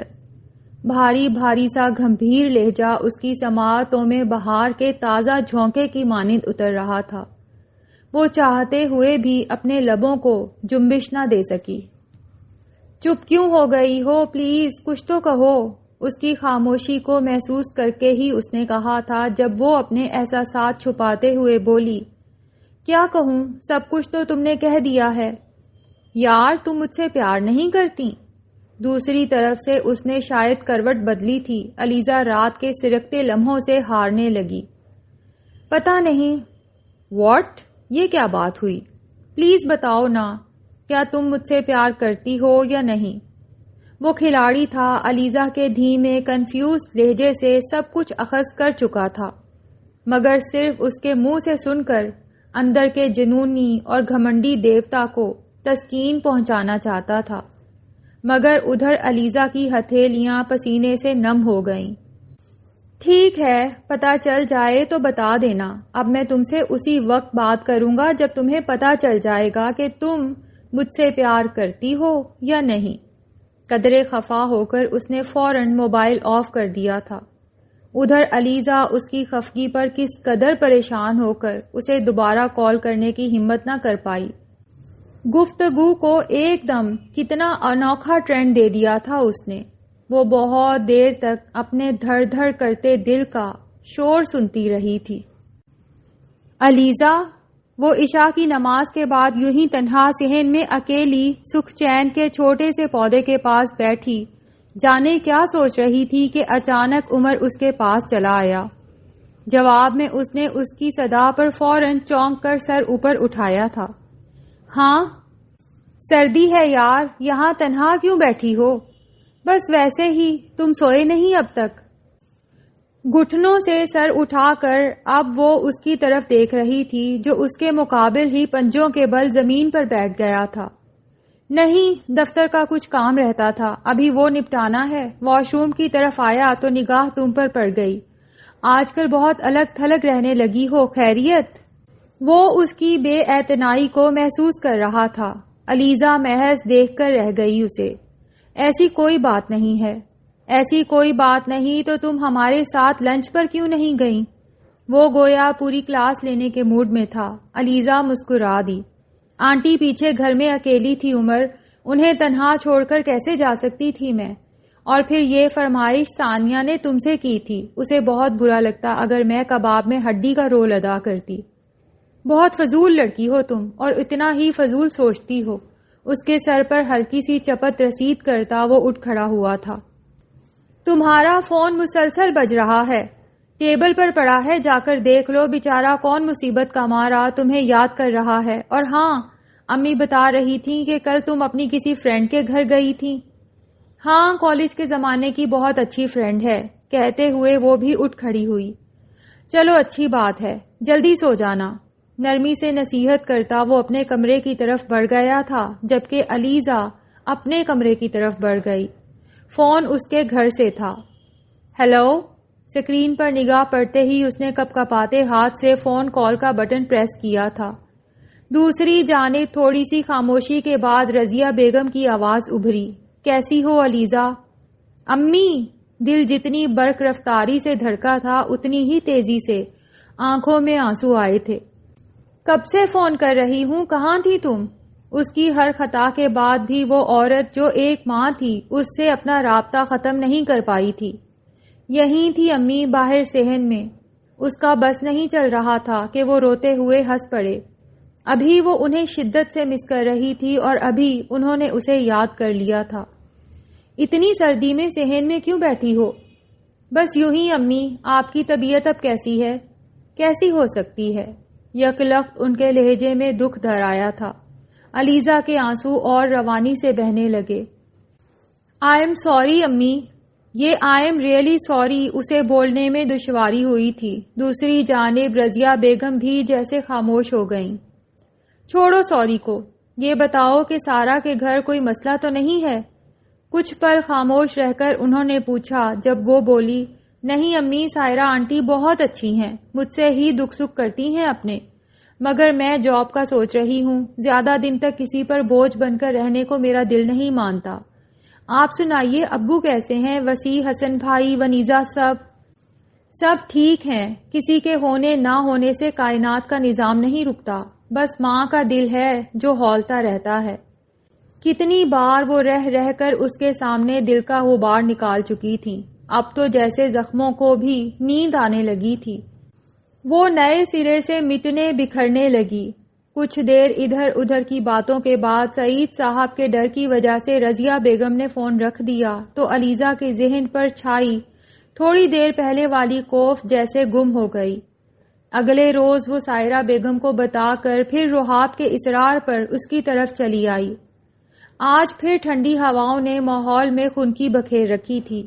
وہ کچھ دیر اس کی مما عائشہ بیگم کے پاس بیٹھنے کے بعد رحاب کے ساتھ اس کے کمرے میں چلی آئی۔ علیزہ، کل تم جاب کا ذکر کر رہی تھی، مجھے اسی سلسلے میں تم سے بات کرنی ہے۔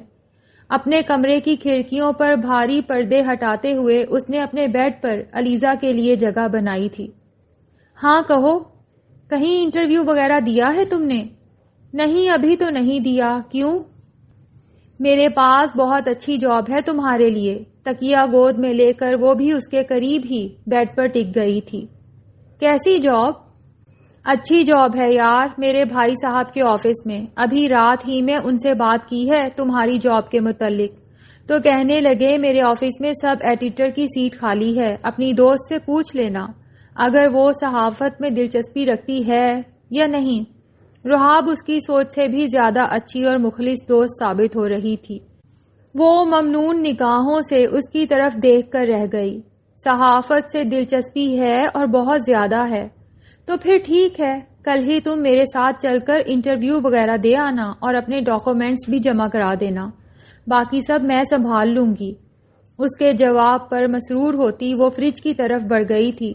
علیزہ نے کھڑکی کے اس پار دیکھا جہاں ڈھلتے سورج کی مدھم پڑتی شعاؤں کے ساتھ ہی سب پنچھی اب لوٹ کر اپنے اپنے ٹھکانوں پر واپس جا رہے تھے۔ وسعت دشت ہجر دیکھ کے ڈر جاتا ہوں، تجھ سے آگے کا سفر دیکھ کے ڈر جاتا ہوں۔ روز ڈھلتے ہوئے سورج کی طرح شام گئے، میں بھی ایک درد کے دریا میں اتر جاتا ہوں۔ وہ بھی چپ چاپ کہیں بیٹھ کے روتی ہوگی، میں بھی راتوں کو ذرا دیر سے گھر جاتا ہوں۔ میں نے جرمے بغاوت کے ستم جھیلے ہیں، میں بھی اب لوگ جدھر جائیں ادھر جاتا ہوں۔ چل پڑا ہوں میں زمانے کے اصولوں پہ وسیع، میں بھی اب اپنی ہی باتوں سے مکر جاتا ہوں۔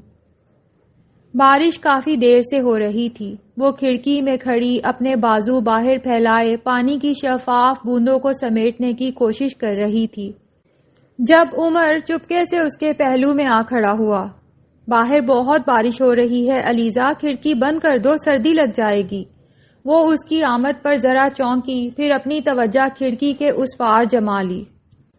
نہیں لگتی سردی، صحراؤں میں جتنے بھی بادل برس جائیں کیا فرق پڑتا ہے؟ تم صحرا نہیں ہو، سمجھی؟ اس کی اداسی پر وہ چڑا تھا۔ علیزہ ہولے سے مسکرا دی۔ صحرا ہی ہوں، تم نہیں سمجھو گے، میں سمجھنا بھی نہیں چاہتا، قدرے خفگی سے کہہ کر اس نے رخ پھیرا تھا۔ اس بار وہ کھل کر مسکرا دی۔ ثانیہ سو گئی؟ ہاں تبھی تو آیا ہوں، وگرنہ وہ ہٹلر عورت کہاں تمہارے قریب برداشت کرتی ہے مجھے۔ اس نے دونوں ہاتھ پینٹ کی پاکٹس میں پھنسائے تھے۔ وہ پلٹ کر بیڈ پر آ بیٹھی۔ فرسٹ ٹائم جب تم مجھے ملے تھے اور تم نے اپنی ازدواجی زندگی کے متعلق جو کہانی مجھے سنائی تھی، اسے لے کر میں تمہارے لیے بہت ڈسٹرب ہو گئی تھی، عورت کی فطری طبیعت کے عین مطابق میرے دل میں تمہارے لیے ہمدردی پیدا ہو گئی تھی، اور میں نے گہری سرد آہ بھی بھری تھی کہ کاش اللہ تمہیں میرے نصیب میں لکھ دیتا تو میں تمہیں وہ ساری خوشیاں دیتی جو ایک اچھے مرد کو اپنی اچھی بیوی سے ملتی ہیں۔ پھر آنٹی نے جب ثانیہ اور تمہارے ریلیشن شپ کا بتایا تو میرا دل تمہاری بیوی سے اور مقدر ہو گیا۔ میرا یہ خیال تھا کہ تمہارے ساتھ بہت ظلم ہوا ہے، مگر میرا خیال غلط تھا۔ ان ریئل تم اس سے جتنی محبت کرتے ہو کسی اور سے کبھی نہیں کر سکتے۔ دماغ خراب ہو گیا ہے تمہارا، اور کچھ نہیں۔ پلٹ کر ایک نظر اسے دیکھتے ہوئے اس نے اپنا رخ پھر کھڑکی کی جانب پھیر لیا تھا۔ علیزہ خالی خالی سے انداز میں اپنی شفاف ہتھیلیوں کو دیکھے گئی۔ سچ کڑوا ہوتا ہے مگر اس سے نگاہیں نہیں چرائی جا سکتی۔ تمہارے ساتھ کوئی مسئلہ ہے؟ اب کی بار وہ پلٹ کر اس تک آیا تھا۔ علیزہ نے چونک کر سر اٹھایا۔ کیوں؟ ہر بات کو اپنے ہی غلط معنوں اور اندازوں میں کیوں لیتی ہو تم؟ میں اس عورت کو صرف اس لیے رعایت دے رہا ہوں کہ وہ میرے بیٹے کی ماں ہے، اور اس کی حماقتوں یا میرے کسی غلط فیصلے کی وجہ سے میرا بیٹا متاثر ہو، یہ مجھے کسی صورت گوارا نہیں۔ تم پتہ نہیں کیا سمجھے بیٹھی ہو۔ پنجوں کے بل وہ اس کے سامنے زمین پر بیٹھ گیا تھا۔ علیزہ اس کی طرف دیکھ کر پھر پھیکے سے انداز میں مسکرا دی۔ اٹس اوکے، اتنا جذباتی کیوں ہو رہے ہو؟ میں نے تو یوں ہی بات کی تھی۔ یوں ہی بات نہیں کرتی تم، ضرور کوئی کیڑا گھسا ہوگا تمہارے دماغ میں۔ اب اس کی روشن نگاہیں علیزہ کا چہرہ کھوج رہی تھیں۔ اس نے آہستہ سے اپنے پاؤں اوپر سمیٹ لیے۔ بہت ہوشیار ہوتے ہو تم مرد، بہت ہوشیار۔ عورت کو آخری دم تک پتہ نہیں چلتا کہ کب اس کے ساتھ رہتے ہوئے تم مخلص تھے اور کب بے ایمان۔ کیا بے ایمانی کی ہے میں نے تمہارے ساتھ؟ اب کہ اس کے کشادہ ماتھے پر ہلکی سی شکن ابھری تھی۔ علیزہ نے اپنی نگاہ اس کی نگاہوں سے چرائی۔ میرے ساتھ کیوں بے ایمانی کرو گے تم؟ مگر اپنی بیوی کے ساتھ ضرور فلرٹ کر رہے ہو۔ کیا فلرٹ کیا ہے میں نے اس کے ساتھ؟ اور یہ تمہیں آج اس سے محبت اور ہمدردی کا بخار کیوں چڑھ رہا ہے؟ ابرو اچکاتے ہوئے اس نے خاصے تیکھے لہجے میں پوچھا تھا۔ وہ اس کی طرف دیکھ کر رہ گئی۔ پتہ نہیں، بس مجھے عورت کو کھلونا سمجھ کر کھیلنے والے مردوں سے شدید نفرت ہے۔ اب جاؤ پلیز، مجھے نیند آ رہی ہے۔ وہ پچھلے کئی دنوں سے دل میں دبا غبار نکال رہی تھی۔ عمر نے لب بھینچ کر قدرے خفگی سے اس کی طرف دیکھا اور پھر بنا کچھ کہے پوچھے فوراً اس کے کمرے سے باہر نکل گیا۔ کہو تو لوٹ جاتے ہیں، ابھی تو بات لمحوں تک ہے، صدیوں تک نہیں آئی۔ ابھی مسکان کی نوبت بھی ہونٹوں تک نہیں آئی، ابھی تو کوئی مجبوری خیالوں تک نہیں آئی۔ ابھی تو گرد پیروں تک ہے، بالوں تک نہیں آئی، کہو تو لوٹ جاتے ہیں۔ تمہارا ساتھ گر مل جائے تو زمانے سے الجھنا بات ہی کیا ہے، اگر تم چھوڑ دو مجھ کو میری اوقات ہی کیا ہے۔ میرے بارے میں نہ سوچو، تم اپنی بات بتلاؤ، کہو تو چلتے رہتے ہیں، کہو تو لوٹ جاتے ہیں۔ علی کا موبائل مسلسل آف تھا اور وہ مسلسل اسے کال کرنے کی کوشش میں لگی۔ ہلکان ہوتی دوپہر اور شام کا کھانا بھی گول کر گئی تھی۔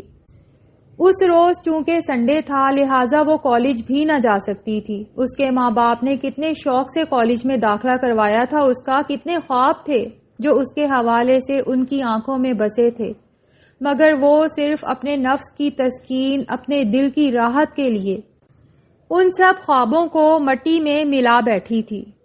اس کا محبوب اچانک اس سے ناراض ہو گیا تھا اور اس سے جیسے یہ اذیت برداشت نہیں ہو رہی تھی۔ شام میں اسے ہلکا ہلکا بخار بھی چڑھایا تھا۔ رضیہ بیگم تبھی فکر مند ہو کے اس کے کمرے میں آئی تھی۔ علیزہ، وہ تکیے میں منہ دیے بیڈ پر الٹی لیٹی تھی جب انہوں نے فکر مندی سے پکارا۔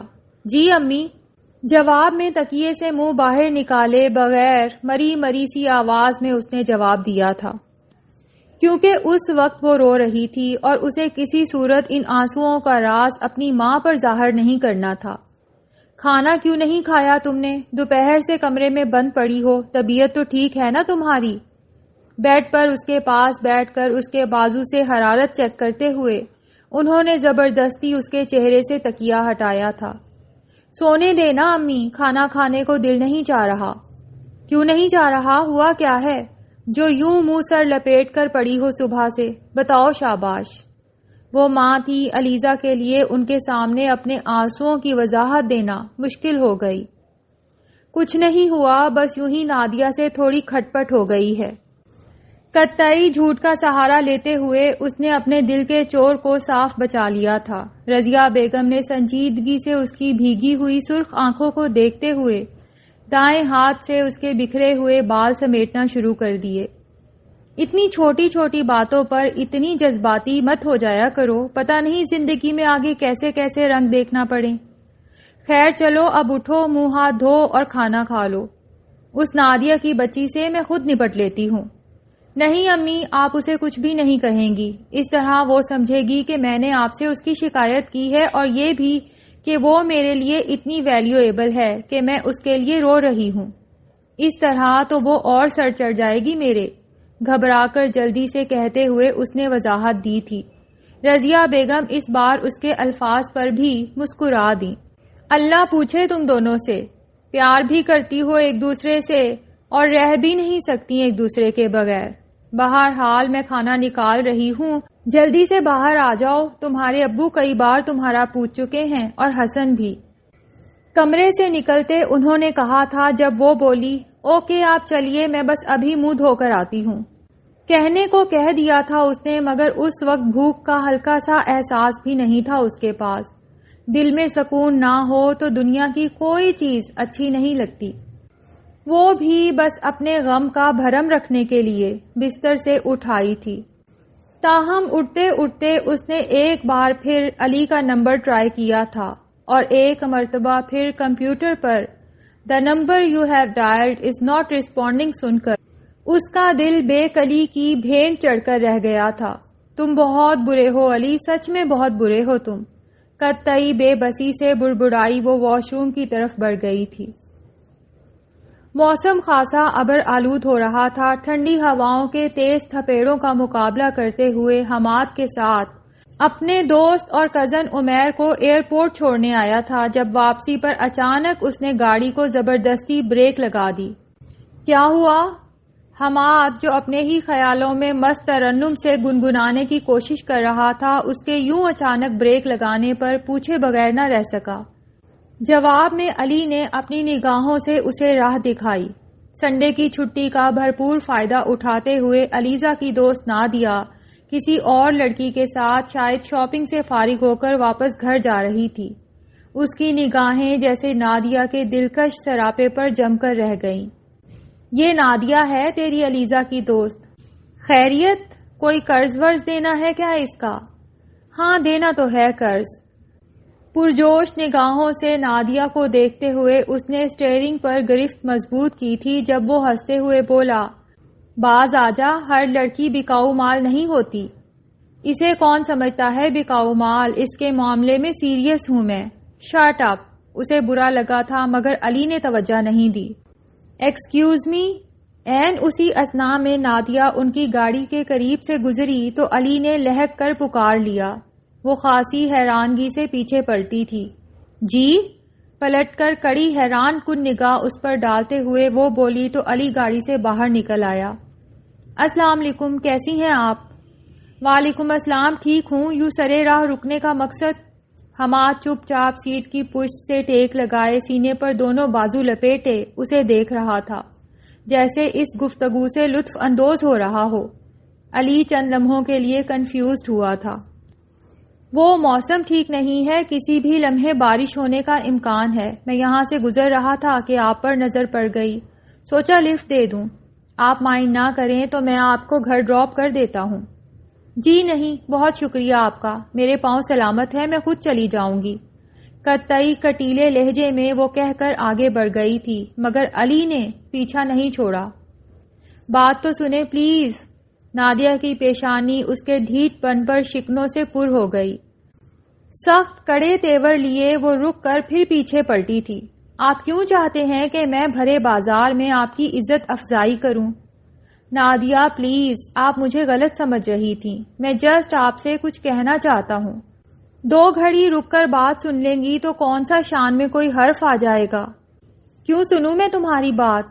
تمہارے باپ نے خریدا ہوا نہیں ہے مجھے جو میں تم جیسے لوفر انسان کی کسی بات پر کان دھروں۔ اپنی فنکاری سے مجھے معاف ہی رکھو، وگرنہ وہ حشر کروں گی کہ یاد رکھو گے۔ اس کا لہجہ جیسے آگ اگل رہا تھا۔ حماد کے گداز لبوں پر بڑی دل فریب سی مدھم مسکان بکھر گئی۔ نادیہ اس کی توقع کے عین مطابق پیش آ رہی تھی اس کے ساتھ، جبکہ ساری دنیا کو وہ اپنی انگلی پر نچانے والا علی رضا جیسے اس کے سامنے قطعی بے بس دکھائی دے رہا تھا۔ آپ مجھے سمجھنے کی کوشش کیوں نہیں کرتی؟ مجھے کوئی ضرورت نہیں ہے آپ کو سمجھنے کی، سمجھے آپ؟ وہ غصے سے پھٹنے کو ہو رہی تھی۔ پھر اس سے پہلے کہ لوگ کوئی تماشا دیکھتے، اس کی فرینڈ اس کا ہاتھ تھام کر اسے آگے لے گئی۔ علی نے اس شکست پر بڑی بے بسی سے خاصا طاقتور مکہ گاڑی کے بونٹ کو رسید کیا تھا۔ اس بیچاری کا کیا قصور ہے؟ جس کا قصور ہے وہ تو کھری کھری سنا کر چلی گئی ہے تمہیں۔ حماد کے لبوں کے کناروں میں بڑی محظوظ کن سی مسکراہٹ دبی تھی۔ علی گھور کر اسے دیکھتے ہوئے پھر سے ڈرائیونگ سیٹ پر ٹک گیا۔ بکواس بند کرو، دانت توڑ دوں گا تمہارے۔ کھسیانی بلی کھمبا نوچے۔ وہ بھی تن سے اس کی طرف دیکھتے ہوئے رخ پھیر گیا۔ جانے کون نگر کی چڑیا شام منڈیر پہ آ بیٹھی ہے، چونچ میں ایک نازک سی ڈالی، اس پہ لیے سنہری پھول جیسے عشق سفر کی دھول۔ عمر اس سے روٹھ گیا تھا مگر اسے پرواہ نہیں تھی۔ اس روز سائرہ بیگم کو بتا کر صبح ہی صبح وہ رحاب کی طرف آ گئی تھی۔ ہر طرف بکھرے کوہرے نے اسے خنکی کا احساس دلایا تھا مگر وہ بے نیاز بنی پیدل چلتی رہی۔ اس نے عمر کو نہیں بتایا تھا مگر وہ خود محسوس کر رہی تھی کہ پچھلے کچھ دنوں سے ثانیہ اس پر اپنا حق جتانے لگی تھی۔ وہ چائے بنانے لگی، وہ عمر کا کوئی کام کرنے کو اٹھتی تو وہ منہ بنا کر اس سے وہ چیز چھین لیتی اور علیزہ اس کا منہ دیکھتی رہ جاتی۔ سائرہ بیگم پر بھی اب وہ اپنا حق جتانے لگی تھی اور ایسے وقت میں وہ صرف ہرٹ ہو کر رہ جاتی۔ ڈال سے جدا ہوئے پتے کا کوئی ٹھکانہ نہیں ہوتا۔ اسے اب شدت سے احساس ہونے لگا تھا کہ وہ وہاں بھی مس فٹ ہے، لہذا جاب کی ضرورت پہلے سے زیادہ بڑھ گئی تھی اس کے لیے۔ وہ رحاب کے گھر پہنچی تو سردی اس کی نس نس میں اتر چکی تھی۔ دروازہ رحاب نے ہی کھولا تھا۔ ہاں کیوں، تم ویٹ کر رہی تھی؟ ہاں نا، ابھی بھائی گھر سے نکلے ہیں، تم نے جاب کے متعلق جواب ہی نہیں دیا۔ وہ اس کا ہاتھ پکڑ کر اسے سیدھی اپنے کمرے میں لے آئی تھی۔ عائشہ بیگم اس وقت محو استراحت تھیں، لہٰذا وہ انہیں سلام نہ کر سکی۔ جاب تو کرنی ہی ہے یار، جتنی جلدی مل جائے اتنا ہی اچھا ہے۔ تو ٹھیک ہے پھر میں آج فائنل بات کرتی ہوں بھائی سے، تم اپنی تیاری مکمل کر رکھو۔ میری تیاری مکمل ہے، تم کہو تو ابھی چلتے ہیں تمہارے بھائی کے آفس۔ رحاب اس کے فوری جواب پر مسکرائی۔ اب اتنی بھی جلدی نہیں ہے، تم بیٹھو میں چائے لے کر آتی ہوں۔ خوش دلی سے کہتی وہ اس کے قریب سے اٹھ گئی تھی۔ علیزہ دونوں پاؤں سمیٹ کر صوفے پر بیٹھ گئی۔ یہ لو گرما گرم چائے، پیو گی تو یاد ہی کرو گی رحاب کے ہاتھ کے ذائقے کو۔ اگلے 15 منٹ میں ہی وہ واپس آ گئی تھی۔ علیزہ اس کے خلوص پر مسکرا دی۔ بہت بہت شکریہ۔ اس نے اپنے حصے کا بھاپ اڑاتا چائے کا کپ ذرا سا آگے کو جھکتے ہوئے اٹھا لیا۔ عین اس لمحے دروازے پر بیل ہوئی تھی۔ تم بیٹھو میں دیکھتی ہوں کون ہے۔ رحاب اسے بسکٹ کی پلیٹ تھما کر فوراً پاس سے اٹھ کھڑی ہوئی تھی۔ دھیمے لہجے میں شوق سا گیت گنگناتے ہوئے اس نے دروازہ کھولا اور پھر جیسے پتھر کی ہو کر رہ گئی۔ تم؟ سامنے استادہ وہ کھڑی شخصیت کو دیکھتے ہوئے جیسے پاتال کی اتھاہ گہرائیوں میں جا گری تھی۔ اگلے روز سوموار تھا اور وہ جلدی جلدی ناشتہ کر کے وین کا انتظار کیے بغیر پیدل ہی کالج چلی آئی تھی تاکہ اپنے بے قرار دل کو قرار دے سکے۔ اندر کہیں یہ خدشہ بھی تھا کہ پتہ نہیں علی آج کالج آئے گا بھی کہ نہیں۔ ہلکی ہلکی بوندا باندی اس وقت بھی جاری تھی مگر وہ لان میں کھڑی بے تابی سے اس کی راہ دیکھتی رہی۔ نادیہ اس روز کالج نہیں آئی تھی اور اسے اس کی پرواہ بھی نہیں تھی۔ وہ تو بس علی کو منانا چاہتی تھی، مگر اس کے خدشے کے عین مطابق وہ کالج نہیں آیا تھا، اور یوں ایک اور دن جیسے اس کے لیے عذاب کی صورت تیار تھا۔ وہ کالج سے گھر واپس آئی تو یوں ہی فضول میں وسیع اور ونیزہ کے ساتھ اس کی جھڑپ ہو گئی۔ رضیہ بیگم کچھ مہمانوں کے ساتھ بڑے کمرے میں باتوں میں مصروف تھیں۔ اسے دل کا غبار غصے کی صورت نکالنے کا موقع میسر آ گیا۔ وسیع اور ونیزہ اس سے مار کھا کر اب رو رہے تھے، مگر اسے پرواہ نہیں تھی۔ رضیہ بیگم مہمانوں سے فارغ ہوئیں تو اس کی خوب کلاس لی، کیونکہ وسیع اور ونیزہ نے مہمانوں کے بیٹھتے ہی اس کی شکایت جڑ دی تھی۔ شرم کرو علیزہ، کوٹھے کی کوٹھا ہو گئی ہو، عقل نام کی کوئی چیز ہے تم میں کہ نہیں؟ دو دو ہتھڑ اسے رسید کرتے ہوئے انہوں نے اپنا غصہ نکالا تھا، جب وہ ڈسٹرب اعصاب کے ساتھ ان سے بھی الجھ پڑی۔ کیا امی جب دیکھیں آپ مجھ پر غصہ اتارتی رہتی ہیں؟ کبھی اپنے لاڈلوں کی خبر بھی لیا کریں۔ چپ کرو بدتمیز، کہیں منہ دکھانے جوگا چھوڑے گی تو مجھے کہ نہیں؟ چھوٹی ونیزا کی پس پس اب بھی جاری تھی۔ وہ جیسے ماں کے الفاظ پر تڑپ اٹھی۔ کیوں میں نے کون سی کالک مل دی ہے آپ کے منہ پر جو آپ کسی کو منہ دکھانے کے قابل نہیں رہیں؟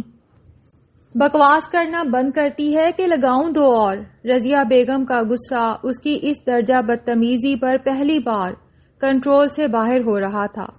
وہ تنفر سے سر جھٹکتی اوندھے منہ اپنے بیڈ پر گر پڑی۔ بڑے چھوٹے کا لحاظ ہے اس لڑکی کو، نہ کسی آئے گئے کی شرم۔ باپ کو شادی کی فکر ستا رہی ہے اور یہاں بیٹی صاحبہ کا بچپنا ہی رخصت نہیں ہو رہا۔ رضیہ بیگم اس کے سر پر کھڑی ہو کر ہی اپنا غصہ اتار رہی تھی۔ اس نے ایک دم چونک کر سر اٹھایا۔ تمہاری شادی کی فکر ستا رہی ہے تمہارے باپ کو، اور کسے ستائے گی؟ نامراد ہر پل دل جلاتی رہتی ہے۔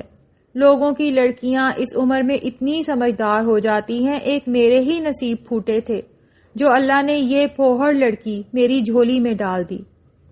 آپ کو ہمیشہ گلہ ہی رہے گا مجھ سے۔ پہلے مجھے شک تھا، اب تو پکا یقین ہو گیا ہے کہ آپ میری ستیلی ماں ہیں۔ باپ کی شادی کی فکر پسے پشت ڈالتے ہوئے اس نے اپنا دل ہلکا کیا تھا۔ رضیہ اسے دکھ اور غصے سے گھور کر رہ گئیں۔ فضول بکواس جتنی چاہو کرا لو تم سے، کبھی عقل کی کوئی بات نہ کرنا۔ جب وقت آئے گا تب سیکھ لوں گی، ابھی تو آپ میرے حال پر رحم کریں اور مجھے آرام کرنے دیں۔ پہلے ہی سر میں درد کے ابال اٹھ رہے ہیں۔ نخوت سے کہتے ہوئے اس نے ایک مرتبہ پھر تکیے میں سر دے دیا۔ رضیہ بیگم برہمی سے مسلسل بڑبڑاتے ہوئے اس کے کمرے سے باہر نکل گئیں۔ اسی روز دوپہر میں وہ سو کر اٹھی تو اس کے سیل پر علی کا میسج آیا تھا۔ تم بہت بری ہو علیزہ۔ سکرین پر کندے الفاظ دیکھ کر اس کی تو جیسے جان میں جان ہی آ گئی۔ ابھی آنکھیں پوری طرح کھلی بھی نہیں تھیں کہ اس نے 3-4 رومانٹک میسیجز جواب میں اسے سینڈ کر دیے، کیونکہ اس وقت اس کے سیل میں کال کرنے کے لیے بیلنس نہیں تھا۔ اس کے میسج کے جواب میں علی نے اسے فوراً کال بیک کی تھی۔ ہیلو۔ اپنے مخصوص بھاری لہجے میں کال پک ہوتے ہی اس نے ہیلو کہا تھا۔ جواب میں علیزہ کا حلق آنسوؤں سے رند گیا۔ ہیلو۔ اسے خاموش پا کر اس نے دوبارہ ہیلو جھاڑی تھی۔ جب اس نے جلدی سے خود کو سنبھال لیا، اس کا کیا بھروسہ تھا وہ فوری کال ڈراپ کر دیتا اسے خاموش پا کر، اور وہ پھر اس کے لیے تڑپتی رہ جاتی۔ ہیلو، السلام علیکم چاہنے کے باوجود وہ اپنے رندھے لہجے میں بشاشت پیدا نہ کر سکی تھی، اور یہی تو علی کی کامیابی تھی۔ وہ مسکرایا تھا۔ وعلیکم السلام، کیسی ہو چڑیل؟ ادھر جیسے 2 دن بات نہ کرنے کا کوئی اثر ہی نہیں تھا۔ علیزہ جی بھر کر ہرٹ ہوئی۔ جیسی بھی ہوں تمہیں اس سے کیا، تم رہو اپنی دنیا میں خوش۔ تمہارے بغیر خوش رہ سکتا ہوں یار، میری دنیا تو تم ہو۔ یہی تو سب سے بڑی بکواس ہے۔ جو کسی کے لیے دنیا ہوتا ہے اس کے ساتھ ایسا سلوک نہیں کیا جاتا جیسا تم نے کل پرسوں سے میرے ساتھ روا رکھا ہے۔ اس بار اس کے گلے پر وہ کھل کھلا کے ہنسا تھا۔ توبہ کرو یار، کیا سلوک کر دیا میں نے؟ صرف سیل ہی تو آف کیا تھا، اور وہ بھی میرا حق بنتا ہے۔ کمال ہو گیا یار، کوئی شخص آپ کو دل کی گہرائیوں سے چاہے، پیار کرے، آپ کو اپنا سب کچھ سمجھے اور آپ اس پر اعتماد بھی نہ کر سکو۔ اس سے بڑھ کر محبت کی توہین اور کیا ہوگی؟ سچ میں بڑا ہرٹ کیا تم نے مجھے. پہلی بار کسی لڑکی کو میں نے خود چاہا اور اس نے مجھے میری اوقات پل میں یاد کرا دی. ایسا مت کہو. اس کے گلے پر وہ احتجاجن مچلی تھی. جب وہ بولا کیوں نہ کروں، کم از کم یہ حق تو تم مجھ سے نہیں چھین سکتی. میرے بس میں ہوتا تو اتنی بڑی انسلٹ کے بعد کبھی تم سے دوبارہ رابطہ نہ کرتا، مگر کیا کروں، اس دل نے کسی جوگا چھوڑا ہی نہیں. بڑے بڑے بادشاہوں کے تخت الٹا دیے اس کمبخت دل نے. اسے اچھا بولنا اور بول کر پھنسانا آتا تھا. علیزہ نے اس لمحے بے حد شرمندگی محسوس کی. آئی ایم سوری علی، میرا مقصد ہرگز تمہیں ہرٹ کرنا نہیں تھا. کتنی بار کہہ چکی ہوں میرے لیے تم دنیا کے سب سے اچھے لڑکے ہو. سب سے اچھا لڑکا ہوتا تو تم مجھے یوں بے اعتبار نہ کرتی. کب بے اعتبارہ کیا ہے میں نے تمہیں؟ ایویں ہی چھوٹی سی بات کو دل سے لگا کر بیٹھ جاتے ہو. اوکے چلو پھر بتاؤ مجھ سے پیار کرتی ہو کہ نہیں؟ وہ اپنی اسی بات پر اڑا رہا. علیزہ نے اس بار دل کے ساتھ دشمنی نہیں کی. ہاں کرتی ہوں، بے حد بے تحاشا پیار کرتی ہوں تمہیں. قطعی جذب کے عالم میں اس نے اقرار کیا تھا. علی کے شوق کا دریا اس ایک لمحے میں اتر گیا. پھر میرا برتھ ڈے ویسے ہی وش کرو گی نا جیسے میں چاہتا ہوں؟ نہیں علی، مجھے اس کی اجازت نہیں ملے گی. وہ میرا مسئلہ ہے، تم صرف ہاں یا نہ میں جواب دیتی رہو. اس بار اس نے تھوڑا روب جمایا تھا. وہ اس کے اپنائیتی انداز پر آہستہ سے مسکرا دی. اوکے، میرا برتھ ڈے میری فرمائش کے مطابق سیلیبریٹ کرو گی یا نہیں؟ کروں گی. تھینکس جانم، مجھے پتا تھا میری جان میرا دل کبھی توڑ ہی نہیں سکتی. کل کالج سے چھٹی کر لینا، پرسوں شام انشاءاللہ تمہاری زندگی کی یادگار شام ہوگی. کتنے خوبصورت انداز میں وہ جال پھینک رہا تھا. علیزہ اس لمحے بنا کچھ کہے صرف اپنی دھڑکنوں کا شور سنتی رہی تھی. وہ پتھر بنی دہلیز پر کھڑی تھی اور اس کے سامنے کھڑا وہ شخص خاصی گہری نگاہوں سے اسے دیکھ رہا تھا. تم؟ اس کی بصارتوں کو یقیناً دھچکا لگا تھا. سارب علی ہمدانی نے آہستہ سے لب بھینچ کر نگاہ پھیر لی.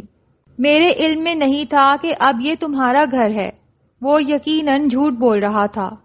رحاب کے اندر جیسے کئی کانچ ٹوٹ کر بکھر گئے. اب پتہ چل گیا نا، اب زندگی میں دوبارہ کبھی یہاں مت آنا. نہ چاہتے ہوئے بھی وہ رو پڑی تھی. سارب علی ہمدانی نے کچھ دیر گہری نگاہ سے اس کے آنسوؤں کا تماشا دیکھا، پھر فوراً واپس پلٹ گیا. تیز تیز قدم اٹھاتے وہ جب تک اس کی نگاہوں سے اوجھل نہیں ہو گیا وہ وہیں دہلیز پر کھڑی روتی رہی. کچھ دیر بعد خود کو سنبھالتی وہ شکستہ قدموں سے کمرے میں واپس آئی تو علیزہ اس پر نگاہ پڑتے ہی چونک اٹھی. وہ اس کی کتابوں کی ایک الماری کھنگال رہی تھی. رحاب، کیا ہوا جانی؟ اس کے چہرے پر آنسوؤں کے نشانات سب دیکھ کر وہ تیزی سے اس کے قریب آئی تھی.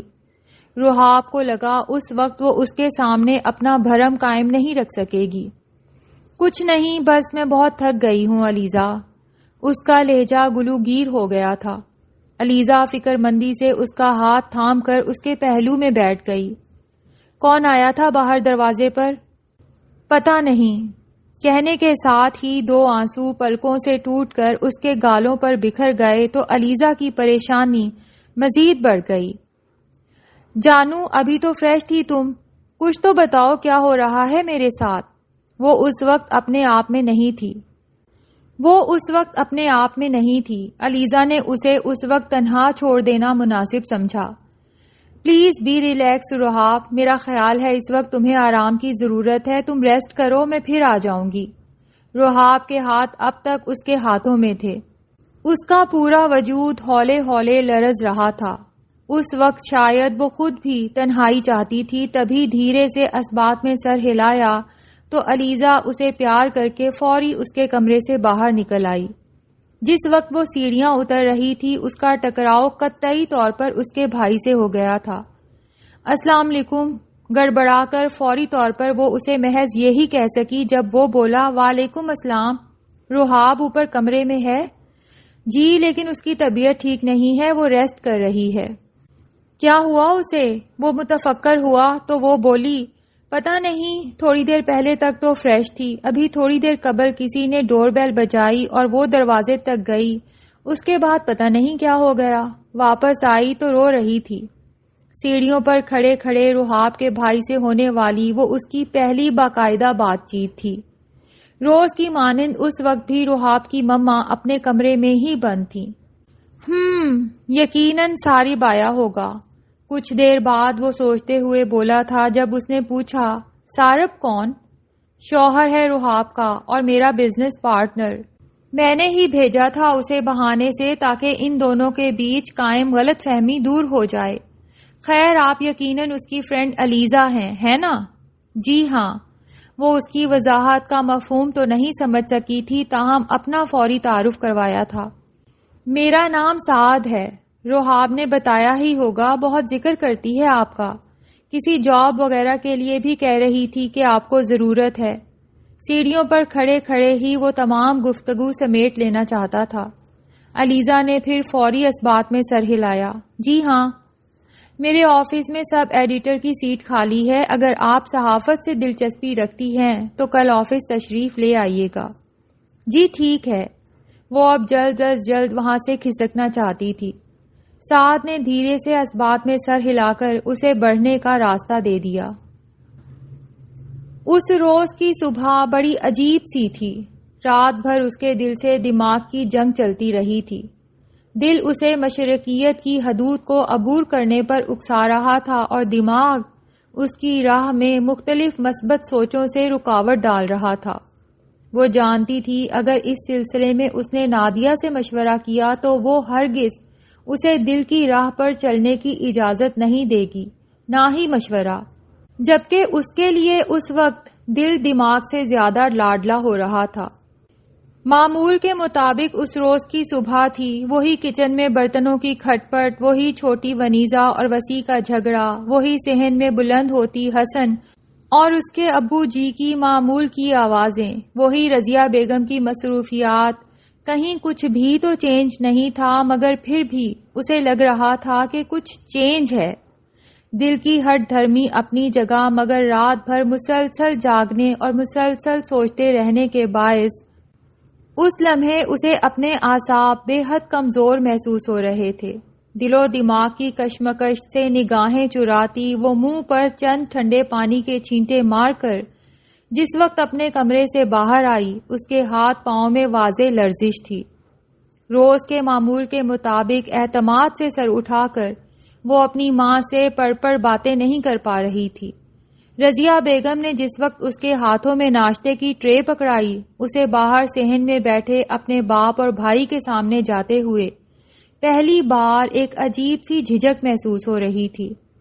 شاید یہ اس کے اندر کا چور تھا جو اسے والدین کے اندھے اعتماد کا خون کرنے کا احساس دلا رہا تھا۔ ناشتے میں خود چند لقمے حلق سے بمشکل اتار کر جس وقت وہ بڑی سی چادر میں اپنا وجود لپیٹے گھر سے کالج کے لیے نکلی تھی، اس کا دل بہت عجیب انداز میں دھڑکا تھا۔ علی رضا اسے کالج کے رستے میں ہی بائک لیے مل گیا تھا۔ اس وقت اس کے چہرے پر ایسی فاتحانہ چمک تھی جیسے اپنے شکار کو دیکھ کر شکاری کے چہرے پر در آتی ہے۔ علیزہ کو اکیلے سڑک پر چلتے دیکھ کر وہ بائک کے ساتھ سرعت سے اس کی طرف لپکا تھا۔ بیٹھو علیزہ، انداز ایسا تھا گویا وہ اس کی منکوہا ہو۔ علیزہ چند لمحے محتاط نگاہوں سے ادھر ادھر دیکھنے کے بعد چپکے سے اس کے پیچھے بائک پر بیٹھ گئی۔ گو اس لمحے اس کا دماغ خاموش نہیں تھا، مگر اس نے دماغ کی سرزنش پر کان نہیں دھرے۔ اس لمحے دل کی خواہشیں اور محبوب کی خوشنودی اس کی ہر سوچ پر حاوی ہو رہی تھی۔ راستے میں اس نے علی سے پوچھا، ہم کہاں جائیں گے؟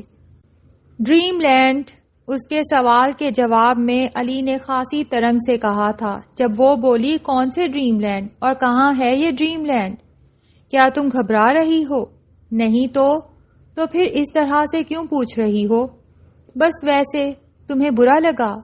نہیں یار، لیکن اگر تم مجھ پر اعتماد کا اظہار نہیں کرو گی تو ضرور برا لگے گا مجھے۔ کب اعتبار نہیں کیا تم پر؟ اگر اعتبار نہ ہوتا تو کیا آج یوں گھر والوں کی آنکھوں میں دھول جھونک کر تمہیں برتھ ڈے وش کرنے آتی؟ وہ ذرا سا دکھی اور ناراض ہوئی تھی، جبکہ وہ فوراً ہنس کر بات ٹالتے ہوئے بولا، اٹس اوکے یار، لڑ کیوں رہی ہو؟ تم موقع دیتے ہو لڑنے کا۔ اس نونک جھونک کا یہ فائدہ ہوا کہ اس کے ذہن میں جو اٹک پٹک ہو رہی تھی اپنے غلط قدم اٹھانے پر، وہ ضرور تھم گئی تھی۔ تقریباً 20-25 منٹ کی مسافت کے بعد وہ اسے بے حد خوبصورت ایک سجے سجائے گھر کے سامنے لے کر پہنچ گیا تھا۔ واؤ، یہ اتنا خوبصورت گھر کس کا ہے؟ جو ہی علی نے بائک روکی اس نے پوچھ لیا۔ اندر چلو گی تو جان بھی لوگی، اس نے کہا تھا، اور علیزہ کے چہرے پر گھبراہٹ پھیل گئی تھی۔ نہیں، پہلے تم مجھے بتاؤ کس کا گھر ہے اور اندر کون کون ہے؟ کوئی نہیں ہے یار، میرا گھر ہے، ابھی پچھلے ہفتے پاپا نے میرے نام کیا ہے، جسے اب میں تمہارے نام کرنا چاہتا ہوں۔ نہیں، یہ غلط ہے، میں تمہیں برتھ ڈے وش کروں گی لیکن ایسے نہیں، قدرے عاجزانہ لہجے میں وہ بولی تھی۔ جواب میں علی کے اعصاب تن گئے۔ ایسے نہیں تو کیسے کرو گی؟ اس کے سوال کے انداز نے علیزہ کو گھبرانے پر مجبور کر دیا تھا۔ تم مائنڈ کر گئے؟ دیکھو، میرا مقصد تمہیں ہرٹ کرنا نہیں ہے، لیکن تم یہ بھی جانتے ہو نا کہ مرد اور عورت کے درمیان تنہائی میں تیسرا شیطان ہوتا ہے۔ شٹ اپ، یہ بات میرے لیے گھر سے روانہ ہوتے وقت کیوں نہیں سوچی تم نے؟ شدید غصے کے زیر اثر وہ کہہ گیا تھا، جب وہ حیرانی سے اس کی طرف دیکھتے ہوئے بولی، کیا مطلب؟ کیا تم کسی برے ارادے سے مجھے یہاں لائے ہو؟ ہاں۔ واٹ؟ اس کے گہری سانس بھر کر ہاں کہنے پر علیزہ کی آنکھیں تو جیسے حیرانگی سے پھٹی کی پھٹی رہ گئیں۔ اتنی حیران کیوں ہو رہی ہو؟ اللہ نے جب ہر انسان کے لیے اچھائی اور برائی کے راستے واضح کر دیے ہیں تو اتنی بے خبر کیوں؟ ہر لڑکی کو پتا ہوتا ہے جب کوئی لڑکا اسے تنہائی میں ملنے کی ضد کر رہا ہے تو وہ غلط ہے، پھر بھی لڑکیاں اس سے کنارہ کشی نہیں کرتی۔ جانتی ہو کیوں؟ کیونکہ وہ خود تباہ ہونا چاہتی ہیں۔ ہاں، میں مانتا ہوں کہ میں نے تمہارے سامنے خود کو بہت اچھا بنا کر پیش کیا ہے۔ تم مجھے بتاؤ، دنیا میں کون ہے جو خود کو برا کہتا ہو؟ کرپٹ سے کرپٹ حکمران ہو یا بد سے بد شیطان، اپنی نظر، اپنی نگاہ، اپنے الفاظ میں وہ صحیح ہوتے ہیں۔ وہ دوسرے پر ڈیپینڈ کرتا ہے کہ وہ اس عقل کا استعمال کرے جس کے تحت اللہ نے تمام اولاد آدم کو اشرف المخلوقات قرار دیا ہے، تمام مخلوق سے افضل۔ علیزہ پھٹی پھٹی نگاہوں سے اس کی طرف دیکھ رہی تھی اور وہ کہہ رہا تھا، جتنی پارسائی اور بھول پن کا مظاہرہ تم لڑکیاں کرتی ہو اتنی پارسا اور بے اختیار نہیں ہوتی۔ اس کے لہجے میں تلخی تھی۔ علیزہ پھپک کر رو پڑی۔ میں سوچ بھی نہیں سکتی تھی کہ تم ایسے نکلو گے۔ سب نے مجھ سے کہا تھا کہ تم غلط ہو، مگر میں نے پھر بھی تم پر یقین کیا، سچے دل سے تمہیں چاہا، اور آج اس چاہت، اس دیوانگی، اس اعتبار کا صلہ مجھے تم سے یہ مل رہا ہے کہ تم مجھے بد کردار ٹھہرا رہے ہو۔ اس کے آنسوؤں میں مزید شدت آ گئی۔ علی رضا نے بیزاری سے اس کی طرف دیکھا اور اگلے ہی پل اپنی بائک پر بیٹھ کر بنا علیزہ کی پرواہ کیے وہاں سے رخصت ہو گیا۔ آج کی ایپیسوڈ یہیں پہ ختم ہوتی ہے۔ امید ہے ناول آپ کو پسند آ رہا ہوگا۔ اگر آپ کو ناول اچھا لگ رہا ہے تو آپ سے ریکویسٹ ہے کہ پلیز چینل کو ضرور سبسکرائب کر دیں۔ تھینک یو سو مچ۔ اللہ حافظ۔